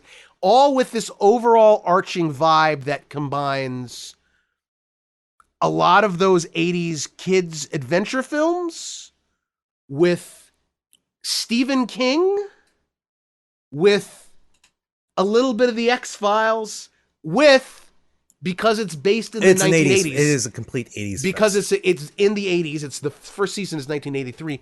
A dolloping of 80s nostalgia glaze over everything. Down to music, bringing in Winona Ryder. Yeah, Sean bringing Astin, in actors who are brought in are very evocative of the time, like they said. So, Nick Nolte. might as well. Not yet. Might as well. Matthew Modine. Yes, they brought him in. This is why you no longer trust Matthew Modine's Right, motivations. Exactly. So, this is the third season. It's been this very big hit. These characters are become fan favorites. The show is one of those water cooler type shows. Go check out our November 15th, 2017 episode of Stranger Things 2 review, where we also reviewed Thor Ragnarok. Yeah, which shows you how long ago. Which was another Marvel film you had a lot of issues with. There's you go. So it's recurring themes. There's a lot of recurring themes. Miguel's an old curmudgeonly. Very strange thing. Things exactly. No, don't start. So me and Ed finished up this season, which was dropped on July 4th. Binged through it. I got to it first. Ed got to it second. Now, I'd like to hear Ed's high, lows, what he liked, what he didn't like, before I go through the bullet point and my general take on the show. So, Ed, your take on the season as a whole. What did you like? What maybe didn't you like it so much? This. I made no notes for this because I finished this season. Yes, literally last night at midnight. Right? Yeah, you told me that you're going to do the show next week. Yeah, and I know. Maybe I would see 2 episodes. Well, and I knew, and going into this, again, it's always been very challenging to find the time to just sit down and watch things. And this guy goes ahead and just, you stream right past it. And did you finish it? And I'm like, I'm on the 3rd episode. You gotta get. We have that conversation where I'm on the 3rd episode, and you just couldn't stop talking about it. And I'm getting excited while you're excited, waiting for me to finish, right? And then a strange thing happens. And I'm getting there. I'm getting closer. I will punch you, John. I will punch you so hard. And then he goes, you will end up in the upside Miguel down. says, "Wait for it. Wait." It's a constant back and forth of wait for it. And I'm sending him notes, texting him while I'm watching this. I'm like, I'm at the scene where Well, I kept saying, I said, you aren't crying yet, so you haven't hit the part that I'm thinking of yet. So, I was on. It was a really good build up. It's not a slow build up, unlike Jessica Jones' 3rd season, which I don't know if we're gonna get to at some point. But I thought it was good. It's good, But here it goes right into it. Background story: Hopper and Elle, they're a happy family, or that the fact that they're a family that's in hiding. They live out in the middle of the woods in a cabin. And Hopper is pretty much adopted Elle as her daughter. Right, we're picking up from season 2. So this generally oversight. You enjoyed the season, like where it went, like what the ultimate end of it was. Oh yeah, I mean it's bar none. It gets an A+. Really, A+. Yeah, and it's and I think I said this to you last night because I enjoyed this way more than last season. Not that, and then your response was, well, what's this? The second season is a continuation of the first season. But no. Which, by the way, your opinion is the consensus. Most people seem to say this is their favorite season, and it's not because of the I guess the characters you've really come to love the performances from the actors and the characters. The breakout actors, the characters Dustin, Steve the Hare Harrington. I would trust my life in the hands of Steve Harrington's hair. Harbor, who is like you call it, this is his season.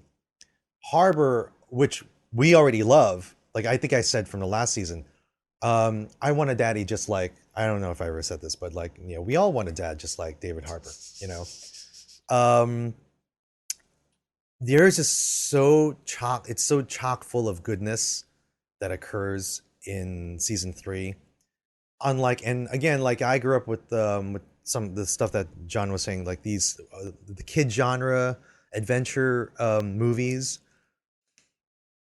But, and this is not, it doesn't even feel like nostalgia, even though it's also chock full of nostalgic stuff. But I had a lot of fun. It was so enjoyable. Now you have some but anything you yourself didn't work for you for the season? I would have to say, because I tread this, because I treat it as if it's a Netflix show, you know, like it really, because, and it's also very heavy. It's a heavy nostalgic. The quibbles that you have don't bother me. Mm.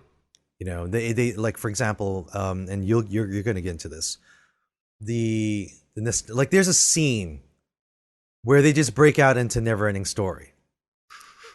And I said, it's so bad, it's so good. Because his text to John was, and this Neverending Story thing. It's so bad, it's so good. And I was like, and what I meant is, it's like at some point right before you felt some sort of alchemy had been achieved. Right before some transmutation of lead into gold. Right before, well, that's what filmmaking is, isn't it? So right before it breaks into the last big fight, they give you a palate cleanser to just sort of like, okay, let's take a breather. Okay, right before we blow your socks off, we're gonna give you something really stupid. And everyone else, all the other characters, where Dustin and his girlfriend Susie are on a CB and they're singing Neverending Story in harmony. Yeah. And everyone around them is like, what the hell is going on? And I'm making the same exact face that Steve is making, that everyone else who's eavesdropping in on this. Right. And you feel that. And I'm like, what is going on? This worked for you because of that, right? No, there's no rationality. Did it work? I don't know. Did it not work? I can't tell you. I just know it's there. And I'm like, what is this? Yeah, that sounds like it's wonderful. It sounds like they achieved what they wanted then. Like, it sounds like that was a deliberate... God knows what the Duffer Brothers really wanted to achieve in this. I don't know what it is. Yeah. The Duffer Brothers are the show creators, showrunners, right? Along with Sean Levy, who directed a bunch of those episodes and sort of brought the show to life.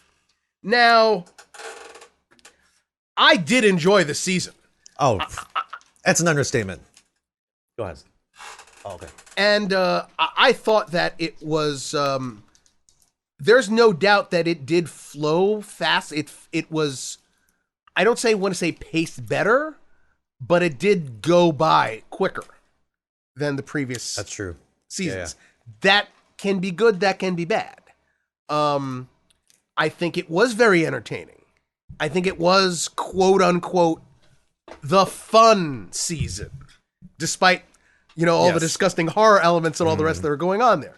And yes, a big chunk of it is just the goodwill that these characters almost uniformly, I mean, I can't think of any of your like main cast type characters that have not built some kind of endearment in you if you enjoy the show. Joyce Byers and her weird arts and crafts obsession thing, and even her weird, fragility. She's endearing to me. Hopper is endearing to me. The kids, all with their different personality aspects, are endearing. And these characters aren't cartoony, but there are villains that are cartoony. There are cartoony moments, but they're endearing because there's development. There's a lot of, and there's which goes to the pacing issue. Overall, this was, like I said, it wasn't an enjoyable season. The overall arc of this season is essentially, as Ed said in the beginning, was we're picking up from season 2. 11 is now living with Hopper, but there's growing pains going on because, of course, 11 and Mike are young teens and they're 3 inches. I want to get it. Keep the door open 3 inches. He's not dealing with this very good. Of course, Hopper himself was dealing with all sorts of issues because the death of his daughter, and he never really got a chance to do that with his biological daughter. And the guys are growing up, so of course Lucas and Max are in a relationship, and Mike has 11. Will doesn't have anyone. And Dustin had gone off to camp, and this girlfriend, whom no one believed for the longest time exists, eventually he ends up singing the never-ending story with, this is the end with. And they're all sort of like, okay, this is where we're dealing with these characters. Nancy and Jonathan are now working for the local newspaper, and poor Steve Harrington has been demoted from coolest guy ever in the school to working the ice cream shop with Scoops Ahoy with Maya Hawke. With Maya Hawke, the daughter of Ethan Hawke and Uma Thurman, at the newly opened Starcart Mall in Hawkins, Indiana, 1985. Now the plot also has it's a 3-track story. You have the adventures that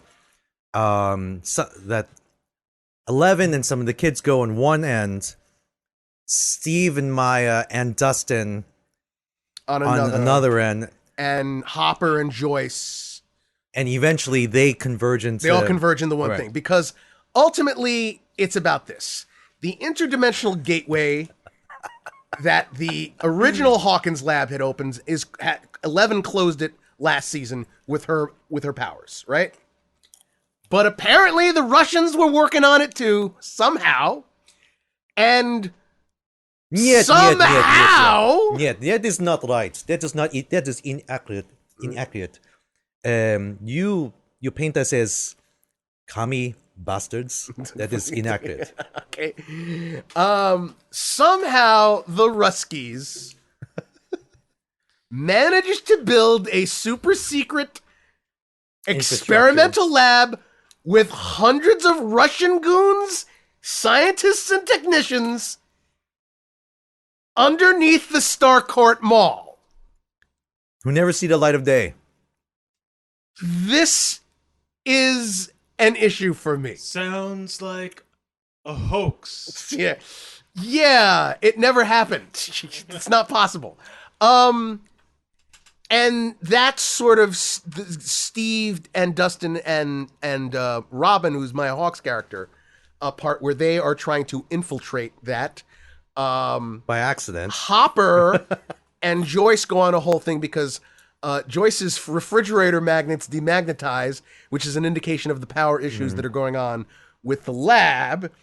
And because the Russians have somewhat opened up the gate, what was left of the Mind Flayer, the overall villain from season 2, Demigorgon, the source behind the Demigorgon, the force of evil in the upside down dimension, has been reactivated, which had taken possession of Will last season, and is now, we find, going through its season 1 was Alien because it had the single Demogorgon. Season 2 was Aliens, because of course it had the multiple creatures. Excuse me for interrupting. That's perhaps maybe one issue of a negative for me. It's like there's still no explanation. Right? Yeah. This upside down. Definitely going to get into that. Mind Flayer. What is it once? Why is it? Why is the dimension as it is? It's a mirror of our own, down to structures and things, which doesn't make any sense. Yet it's peopled, its only inhabitants are the Mind Flayer and these Demogorgon creatures. Okay. So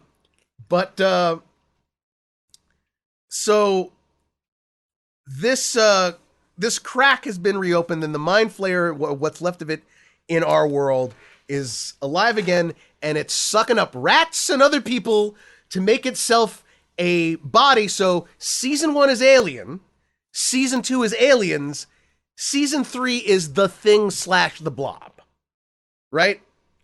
The Mind Flayer is just soaking up organic parts to make a bigger and bigger creature. And that's basically what it is. Sounds like the fire element in Spider-Man. It's no, it's way grosser, because like, here's the thing, like it's like taking over rats, and it makes the rats like eat like fertilizer and a whole bunch of junk, I guess, to make them more gooey or for them to break down easier, and then they like just turn into like blobs, and it absorbs into one thing. But then it starts making people do the same thing. I want to throw in body snatchers. Yes, there's definitely a body snatchers aspect too. Yeah. Because of taking over of people to force them to do these things. Because I mean, you have who is your villain here? Well, the villain is the Mind Flayer is able to snatch the bodies of its citizens of Hawkins. And they're just zombies, and they're just like standing. And it looks like what its plan was. Its plan was to grab 11 and use her to open the gate fully. It's a weird thing. I'm not even sure the Mind Flayer, was it even aware of the Russians?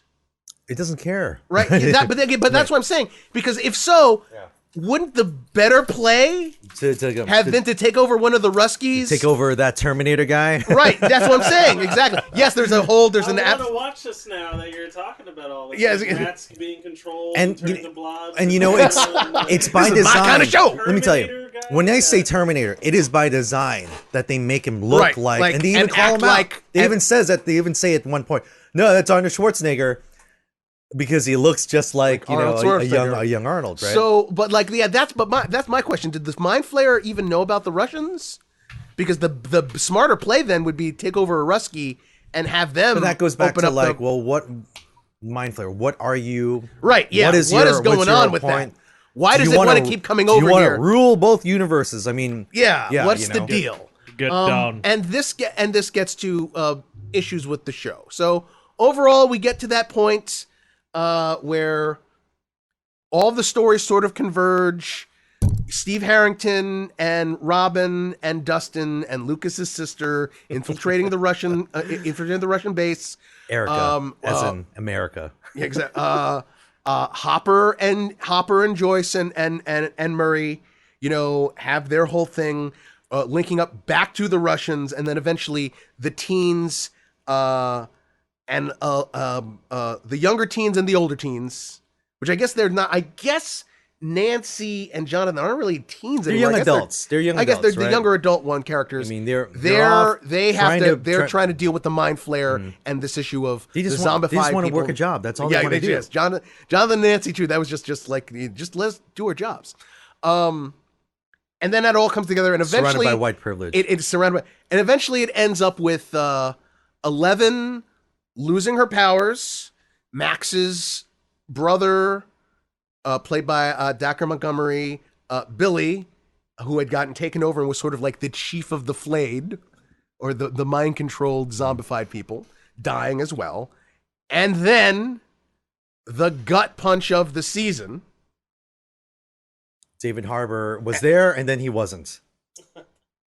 Police Chief Hopper, who had been there from the start of the series and had adopted 11. And you believe it that he's her dad, and that relationship is so amazing. Yeah. There are so many little touches, Ed, in the performance, but even on the Duffer's end, as just like when you see flashbacks in season 1 to Hopper's daughter in the hospital, she has a blue wristband on. Once 11 has become adopted by him, you see her wear the wristband at the dance at the end of season 2. Yeah. And when they say goodbye in the mall, I'm crying here. She's got the wristband on too. and when she leaves to town at the end. Because that's the thing. Hopper dies, and this changes the whole fabric of the show. In the By the last, way, like, if 10 Millie minutes. Bobby Brown does not get an Emmy for her performance, then the hell with you. Yeah, and that's You the know. other thing. This show, this cast brings it on all levels. There's nothing bad. That said, here are the problems. As entertaining as this season was, I got some big issues here. I think the show is. I hope that this does not continue down this road. Never-ending stories of Which one. we'll hear about Miguel's Oh, okay. All right, we're going to criticisms commercial. after this break. And words from friends. And words from friends, which are also, I don't know if you notice, Adam Miguel. Well, what are you doing over there? I'm just looking at our business cards, man. I mean, They're this is beautiful, some great work that they did over there at Rolling Press for us. Rolling Press. That's our pal Eugene Lee runs Rolling Press, and he did beautiful work for us with our cards. Rolling Press, a Brooklyn Park Slope-based eco-friendly printing business, printing books, magazines, zines, and comics for anyone who wants to start their own thing. Rolling Press is a printing company. Go to rollingpress.com. Sad, when I visited your house the other week, I saw Jen's home office that you've got down in the basement, and there was this beautiful flower centerpiece that was mounted on the wall there. Where'd you get that from? That's that was done by Rosie, a friend of the show also. All right. Rosie, she runs Rolex Creations for personal handmade luxury. Follow Rolex Creation on Facebook and Instagram and place your order today. And those were words from friends. So, continuing talking about what my issues with season 3 of And Stranger I have a joke theory as to one of your issues. Okay. Sean and Gus are nowhere in the show. I'm just saying that Lucas... Despero is mayor of a town. Right, Does that exactly. and they didn't use a time travel machine to go back in time? Are you saying... what you're saying is... See, I remember we were saying, where should they go in season 3 during our review of season 2? And we were like, who could we bring into the show? And I said, Eddie Murphy as Lucas's uncle. Psychic powers. See, this girl got psychic powers? So, yeah, why can't... No, you don't have to have time travel. I mean, the whole idea is like the rug, the wool is covering your eyes anyway. Everything is just fake 80s. Everything is fake. Alternative 80s. You know, It's something Russian like that. infrastructure built underneath a mall. Well, this Cold is... War. Where's Gorbachev? This is actually... Tear down this mall. This actually Tear is... down this mall. Thank you. I bow to you, Thank you. and the Buddha nature within you. He's standing up. He's receiving his adulation. Young girl has just handed him a bouquet. And Hasselhoff takes credit for the crumbling mall. Yeah. So, all right. So They were playing my song as it this came is down. this is part of the issue, though. What you just said is 80s land, 80s theme land. The first 2 seasons. Like, I'm a little offended when you said themes park. right. And I'm okay. like, 80s land, okay, I'll accept that. All right. The first 2 seasons, it was a much more subtler Yeah. accent on the show. As someone who lived through that period as a kid, Right. it felt authentic and the details were there, but it wasn't shoved down your throat. Well, Sounds to me that it's a Three's Company Russian sci-fi. It's so Well, okay. season 1, the underpinnings of season 1 is tragedy. It is built like And this goes to the Right. pacing. This is another issue. In season 1, the filmmaking of it all, there are a lot more quiet moments. yes. There are a lot more moments of contemplation. And no, not just Hopper's famous mornings are for coffee and contemplation. But yes, just a simple scene of Jim Hopper out on his deck, looking out over that lake and smoking a cigarette. Or 11 using her psychic powers to make the Millennium Falcon fly while she's all alone when there's no dialogue. There aren't any moments like that on the show anymore. And that sort of, because it's just, because we have now a sprawling cast that we got to give everybody something to Right, do. right. And everyone's got to get a little bit. Right. So there's a lot of, And there are casualties in what what's given to these characters. Right. You know, like for example, and we said like guys like Lucas. Lucas is now just an adjunct to Max. Yeah. He's just there to be relationship guy. Jonathan and Nancy. Jonathan in season 1 is a full-fledged character. He's the outsider, weirdo, intellectual guy at school. Who gets a girl. Who eventually gets the girl season 2, right? And now he's sidekick. Now he's just Nancy's sidekick. Yeah. Whatever happened to who he was and what he wanted to be beyond. Now they use him in an interesting scene where, you know, Nancy's at the newspaper and she's dealing with the misogyny of those people, right? And, you know, hitting that glass ceiling because no one's taking her seriously because she's a young lady. And she's like, we should just leave. And Jonathan's like, I don't have time to stand on principle. I'm poor. It was a very interesting, like, part of that conversation. He actually gives Nancy the white privilege talk. He says, look, so you got to deal with something shitty? Guess what? That's me every day. Yeah, that's my life every day. It's a back and forth on that is, but Think it doesn't about really feeling that way the day you were born. It doesn't go anywhere though that much. Notice it's just kind of like there isn't much to go on that. I mean, they've stated that, and that's it. The idea, the whole point of them being together. Well, they solve it because they get to kill their bosses. let's not. Their bosses get taken over by the monsters, and they get to bludgeon and stab them to death. TBC the opinions and the beginning of the Duffer Brothers. The beginning of the season is the question is whether are they gonna come out of this together or not. Right. The tension is there. What's and then that's happen? But see, that's the thing. This move on to the next one. Will.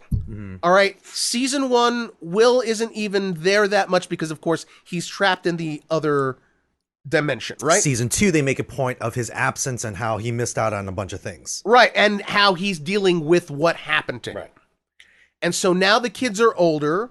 I mean, anyone who saw the trailers would think that was going to play a big part, right? So early few episodes, it's like, oh, there's some tension in the group because Lucas has a girlfriend, Mike has 11, Will doesn't seem to have anyone, and he seems to stay doing the kid things, right? And there's also a very subtle, not subtle. I think it could go either way. His homosexuality, or whether that's even no. See, I think that everyone's go straight to that, and I'm going like I'm not against it. I'm open to it. Right. I don't see any part. There's nothing that has made any indication other than Mike said, oh, you're just angry because me and Lucas got girlfriends and you're not interested in girls. You don't like girls. But that's the case for a lot of kids that age. The whole point is about he wants to stay cocooned in childhood. I don't think it's asexuality. I have my own view on it. A thing about sexuality. Which is nowadays, I suppose showrunners, they might feel obligated to throw in a gender identification thing in there. But see, they filled that quota this season. Well, you mean Maya Hawke's coming out as no, I like girls. Why stop there? You know, I suppose because there's this whole what you're saying is it could be a trial balloon. Well, look, it's actually a thing that, you know, some of the viewers who've watched this, and some of them being women, are watching this and looking at someone like Mike. Oh, he's got this androgyny look about him. But I mean, my wife is watching. It's like, yeah, this is what I got news for you. And outside of Lucas, who, thank God, I think that kid actor, he was absolutely telling the production designers and the costumers, yeah, don't make me look like these other guys, because those might not. Will and Mike looked. I don't know who was dressing them or what they were doing with those hairstyles. It was horrendous. Hey, look, but I said it was appropriate for. I said to my wife, I said, awkward Steve period looks way prettier than Maya Hawke's. Right. But no. But here's the thing: they're in an awkward phase. Yeah, that is true. Okay, that goes to Will's the whole. You're not interested in the girls. I'm not sure it necessarily is automatically he's gay. Mm-hmm. And more importantly, here's the point. It doesn't go anywhere. Right. And then suddenly, oh, there's tension in the group because we have issues and you got girl. And then it neither derails nor adds monster shenanigans puts everything on hold. The whole story of right. the thing. And this is, I think, an issue going through a lot of different various stories where things are kind of put in there and then don't go anywhere, don't have a payback. The Wheelers, Nancy's mom, right? Yeah, the Wheeler marriage. Nancy's MILF mom. What's her deal? Is she happy with that only her marriage? tangentially, Is that an 80s trope? Right. It's only tangentially brought up again so that she can have the talk conversation with Nancy about how, to give the idea of that, well, again, she chose that life of security because at that time, a woman her age, so it would have been in the 60s, when she was Nancy's age, had limited, opportunity. Well, there's an overarching. But again, even that doesn't theme. really. It's not really developed. I understand that for the guys like the Duffer Brothers, maybe an overarching theme is about fatherhood, failed fatherhoods, and redeeming fatherhood figures. It's a constant thing that occurs. The first failed father, right? Okay, but what is that in terms of what's happening? Well, here? because it just makes me think back to Billy's story and how the death of the mother and. But see, again, at least I'll tell you this much: Billy's whole thing has some resonance and a payoff. Yeah. Right. Whereas there's all this other stuff that happens. By the way, about that payoff, how do you feel about those type of payoffs where it's like, you have to believe again, Billy, you have to remember who you are, and then the villain ends up turning into the hero? Like, well, I think I think that goes along with a lot of things that are traditions on the show, which is, Steve Harrington, who is my spirit animal. I would die for that man. Steve Harrington was a complete total jackass when the show started. But he was never a cliched. He was never just that. He wasn't merely defined by that aspect. And, in the first season... He's the mascot of the show. Right, but in the first season, when Steve decides to go back into the house to help Jonathan and Nancy fight off the guy to fight off the Demogorgon, and gets his ass kicked. All right, no. If I remember correctly, they fight again. If a Demogorgon's not a fight, they would have been killed had they lost that. Dustin says, "You never really won. You got your ass kicked twice." Right. Remember, Jonathan did beat the crap out of him in the first season. That's true. But no, my point is that they didn't leave him at Clichéville. It was, oh yeah, this guy's a jerk. He's his relationship with Nancy is not going to work out because of all these things. Does he have an inner life? Can he analyze himself? Can he grow? Right. And he did. And then we get growth is it's a matter of speaking. He's a better. Does he go anywhere in life? No. Ed. He almost doesn't get the job at the video store. Ed, think about this. Very simple. That scene with Robin. Season 1, Steve Harrington is not going to react to her coming out. I completely understand. No. Listen, you're completely Steve Harrington 100% right. Right? I'm just saying, there's no shame. No, we love Steve. We love Steve, but unfortunately, the show has not made life good for him. Well, he says, if I continue, he's helped save the world. Who knows? I could have gone on to college and not scooped ice cream, Right. But he's stuck in his town. Meanwhile, everyone around him it seems that is Steve moving. Peaked at high school. Yeah. Right. So again, there's this sort of thing where because now they've got this cast of characters and they're going very broad with the humor and the pacing is very fast.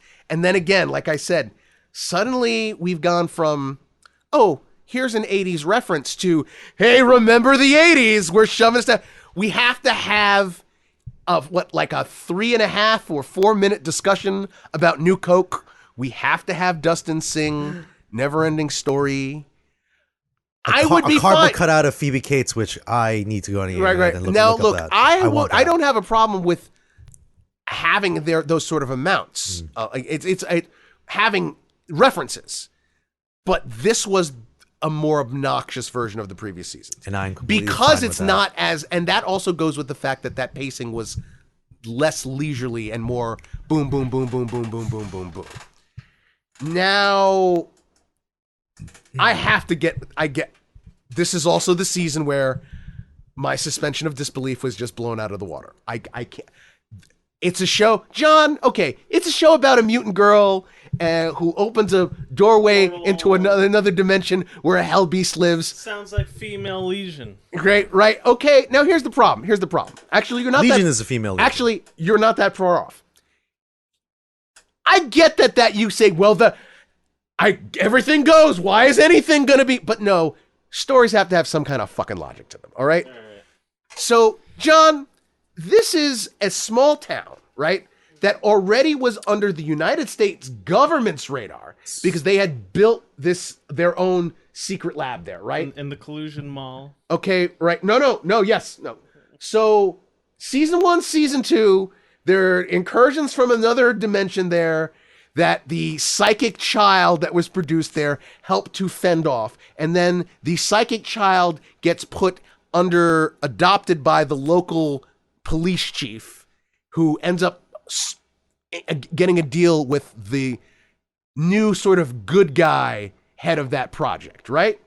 All right, says, okay, she's your daughter now, you can raise her, she's not going to be bothered. Still, though, twice there were incursions from an evil dimension in this small town, and now the town is the home of the only known psychokinetic psychic girl produced by this project. This place would still be under a lot of government scrutiny, okay? Yeah. Mm-hmm.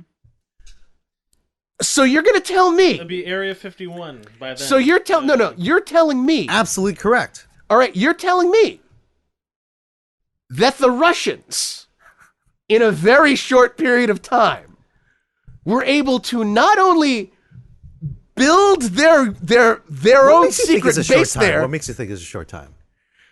Because the beginning of the episode is the Russian base in Kamchatka is late 1983, they say, and it says you have a year to produce this. Right, but I'm saying the whole entire infrastructure could have taken. Again, Ed, what does that take? Ed, what does it take to build the secret base and then build the mall on top of it and then keep that all secret while having bust in, what would you say? I have 120? Now, I have 130 Russians? I've got two possible theories. One, which is everything is fake, is fake Hawkins. The other theory is they've managed to do the whole tunneling. Hollow Earth theory, Ed? I don't know. See, no. Who knows? No.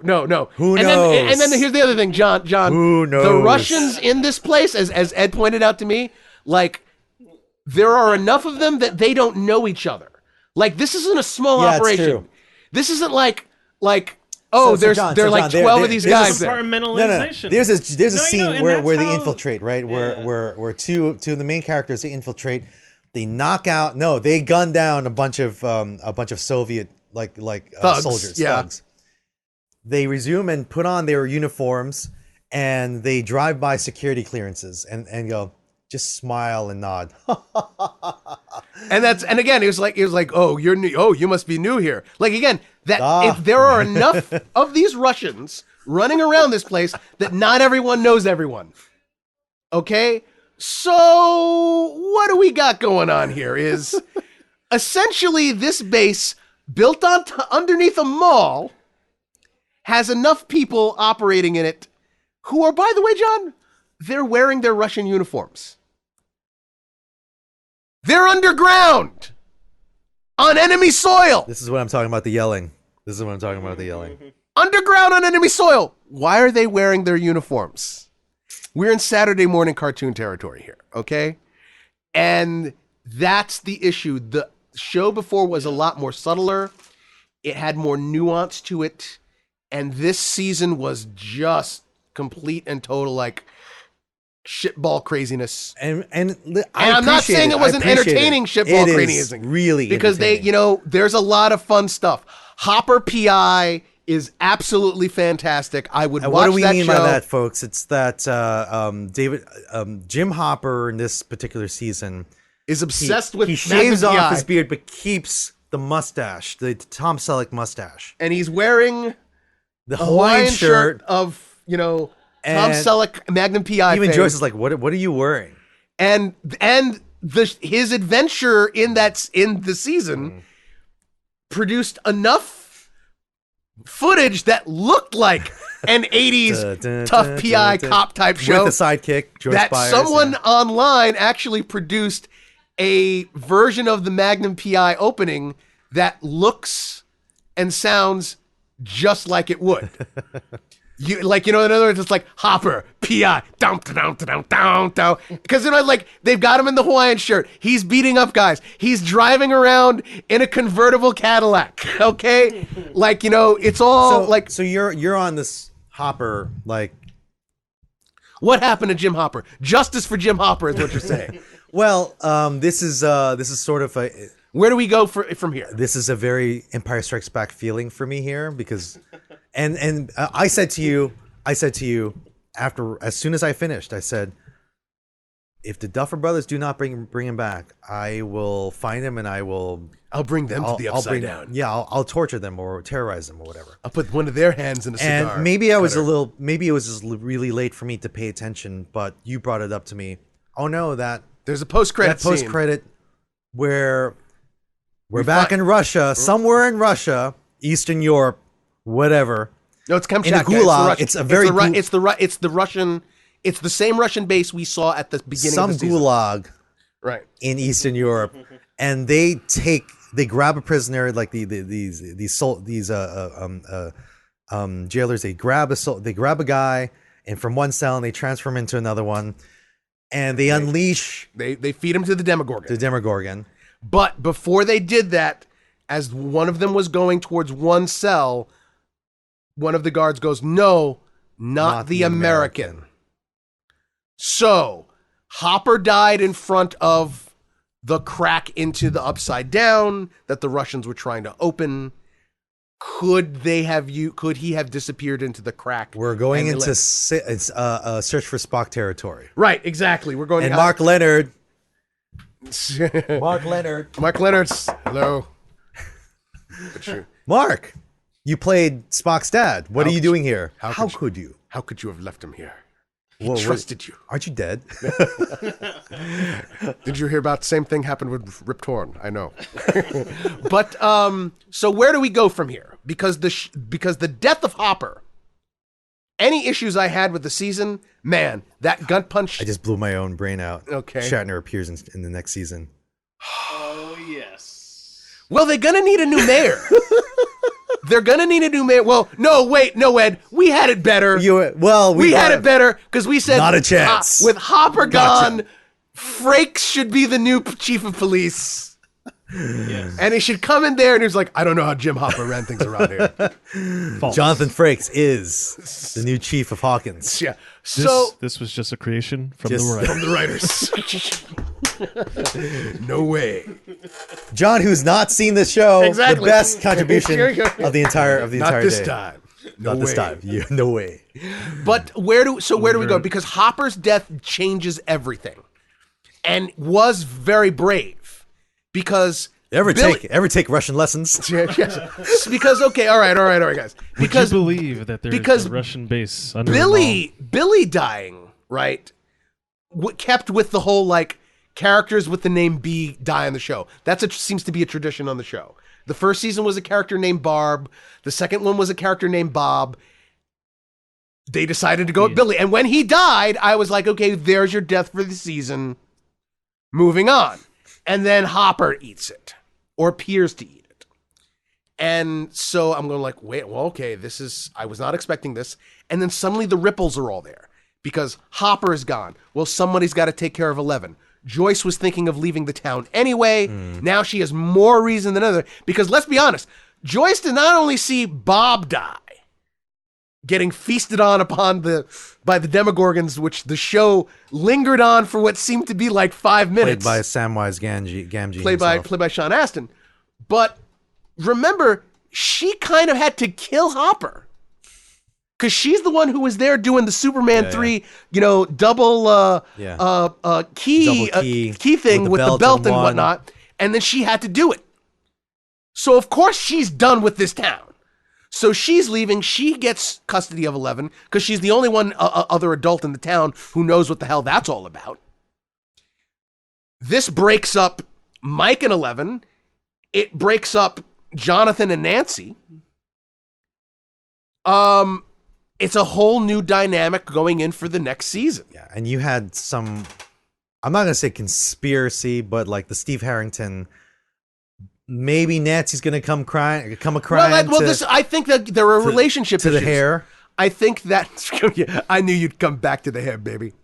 Well, first off, I think you have it doesn't have to be real because you were like, oh, the characters wouldn't go for that. It doesn't matter if the characters would go with that. It matters if other characters think that that's possible. And you have 11 now living with Will. Okay, whether or not Will is gay or not, suddenly Mike's friend is with his girlfriend daily. You then have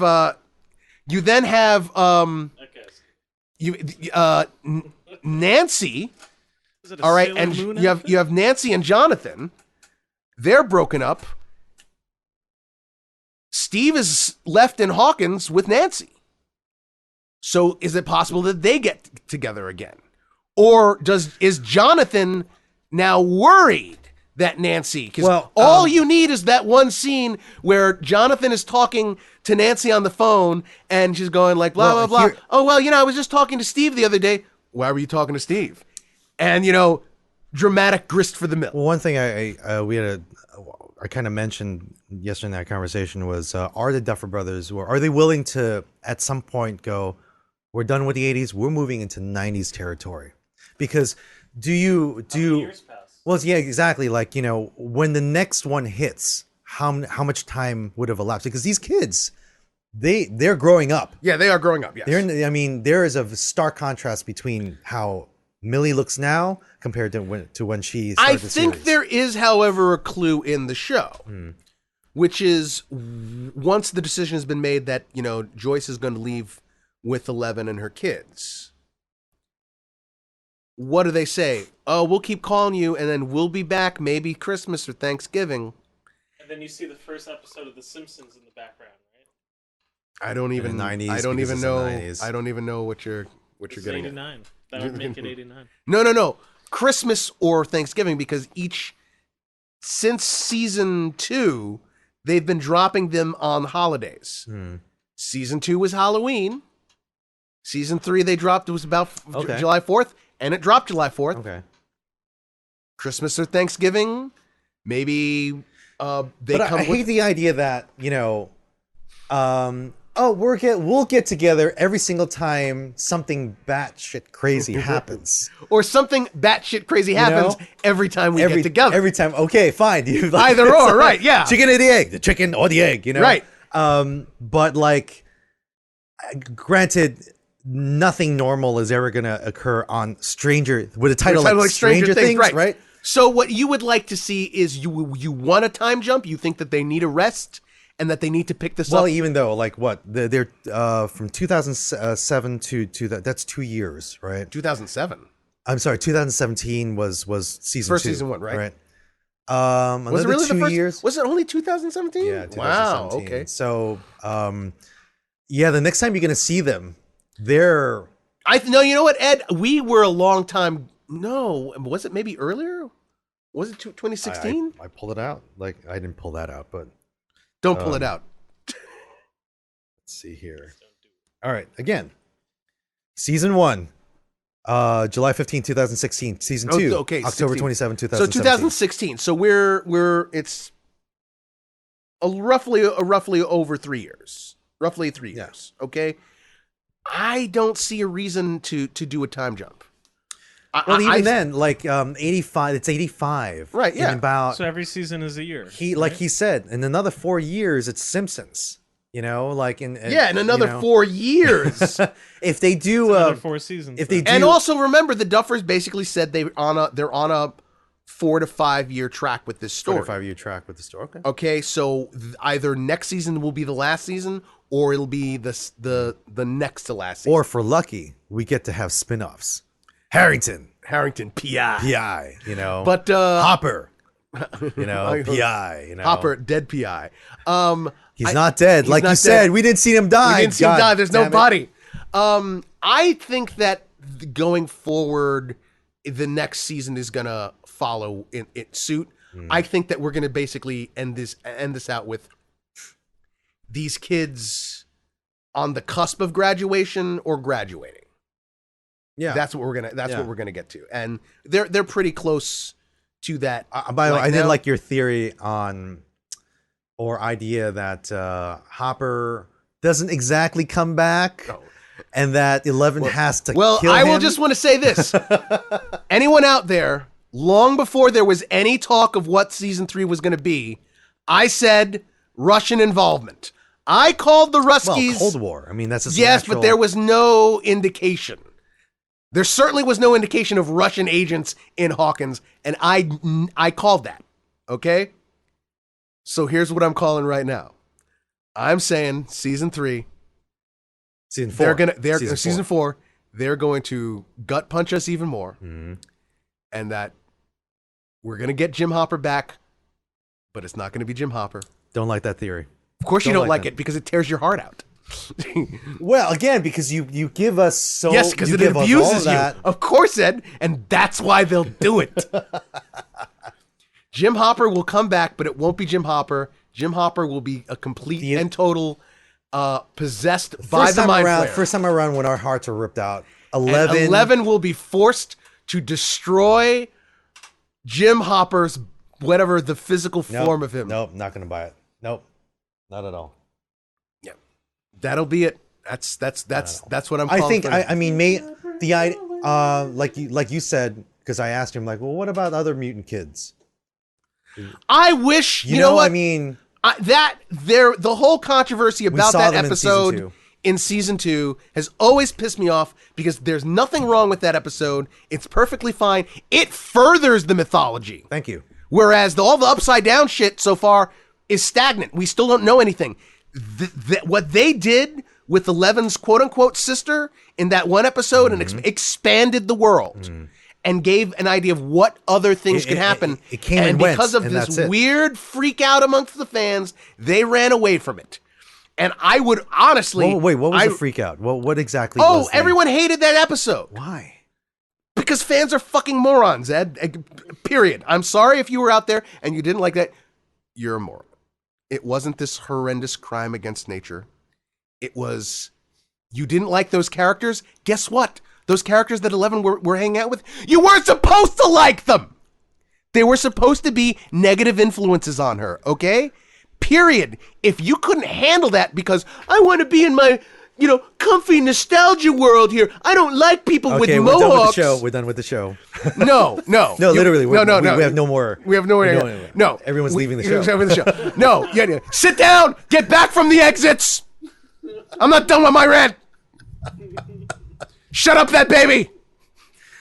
The cold's got it. You have tranquilizers, John? But no, Ed.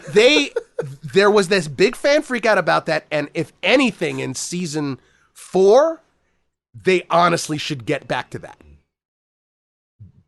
If for no other reason than like it begged too many questions. You brought up another thing that was kind of interesting. Hopper. Death, non-death, whatever you want to call it. There was something in parallel with his movie career, and Well, I think there's no doubt about you don't want to bring this up, but Harbor's career is on an upswing because of this show. Yes, no doubt about that. and At Emmy, the same too. time, they win an Emmy. had Hellboy been a hit, would the possibility of Hopper's return be more or less assured in season 4. If his career really took off, then more likely they would have written it in a way where it would have been like, nah, Hopper's dead. They leave this wiggle room. They left the door open about 3 inches, Ed. Okay. He's in Black Widow. Yes, he's got that upcoming. I want to be. I wish I were David Harbour right now. And let me specify. This is kind of derailing on the whole point. Aside from being a sought-about actor out there, he's also dating Queenie Goldstein, aka A Fine Frenzy, who was in Fantastic Beasts. So I'm just saying, like he's living the life of Riley. Yeah, everyone loves him, but there's no doubt. I think if Hellboy had been a bigger hit rather than the flop, I think it would have been like, Hopper's dead, and we. My career is not a flop. No. Hey, look, I'm a Black Widow. he's going to do greater things, but in the period of time in between that would give him availability for the show, which is another issue generally. Forget Harbour. This entire cast, they're going to be more in demand as time goes on. Yeah. These kids, they have established themselves. Millie Bobby Brown, mark my words, is going to win an Academy Award one day. Okay? These kids will also all win major awards, also possibly on that level of Academy Award nominations. Funny, according to Wikipedia, she's actually 11/Jane Hopper. She does have a name at this point. So. Yes, yeah, which I've never understood because they could have just called her Ellen Hopper, and then it would make sense that everyone was calling her Elle, but that's neither here nor there. All right, so that's where I think it's going, and overall, enjoyed the season, but I think that there were a lot of issues, and I hope that it goes back to the more staid, less in your face, less broad. John, prepare the tranquilizers for patients. Actually, John, let me ask you a question. So, having gone through the show a little more in depth here, and we were talking about this character, what do you think about what you're hearing? I'm interested. You're interested in what the show could be? Yeah. Give it a try. Watch the first season, and I would be. You're gonna fall in love with these characters. I would really be interested to get you to, because you'd be able to watch them in a much shorter period, and maybe notice that changeover from that I'm noticing. And I'd like to come back to you actually at some point and ask you that and see if you see the differences from like season 1 to season 3. And I think we'll have an amended episode. And I think the 80s, the feel, the tropes, I don't think you'll miss out on them because you were born in 88? Yeah. 88, right? Yeah. You still fit into that. I mean, because the 80s didn't end until 92. Right. 2001, but that's a whole other theory of mine. That's true. Wait, we met in like 2001, 2002 exactly. Because our Sifu exactly, Edward, was like was still rocking out to the theme song from Bloodsport, all right? Well, also giving us lectures on terrorists and how kung fu is martial arts is big. Martial arts is big, Ed. And how terrorists are No, like this is again, we're closing out the show, right? But like you gotta really be careful of those ISIS members that really know you're not that far off. You're not that far off. Everyone, let's bow to Bruce's picture up there. Picture up there, his shrine. Yeah. And let's listen to some Kumite. Fight to survive. Kumite. Oh, hey, Ahmed. What's your name? What's the deal with this Spider-Man poster in the staircase? I don't know, man. No. See, what you forget is that what our bonding moment was that what are those gloves that you made? What are you, Nightwing or something? And I said, what do you know of Nightwing? And then we bonded for life. Right at that moment. So that's a little picture. So that ends out this episode. We thank you all for listening, and until next time. To be continued. It doesn't even rhyme. That doesn't make it. It doesn't work. Hey guys, thanks for listening to Be Continued, a Fanboy Podcast. Our website is www.tobecontinuedafanboypodcast.com. Check us out on iTunes, Google Play, Facebook, Instagram, and Twitter.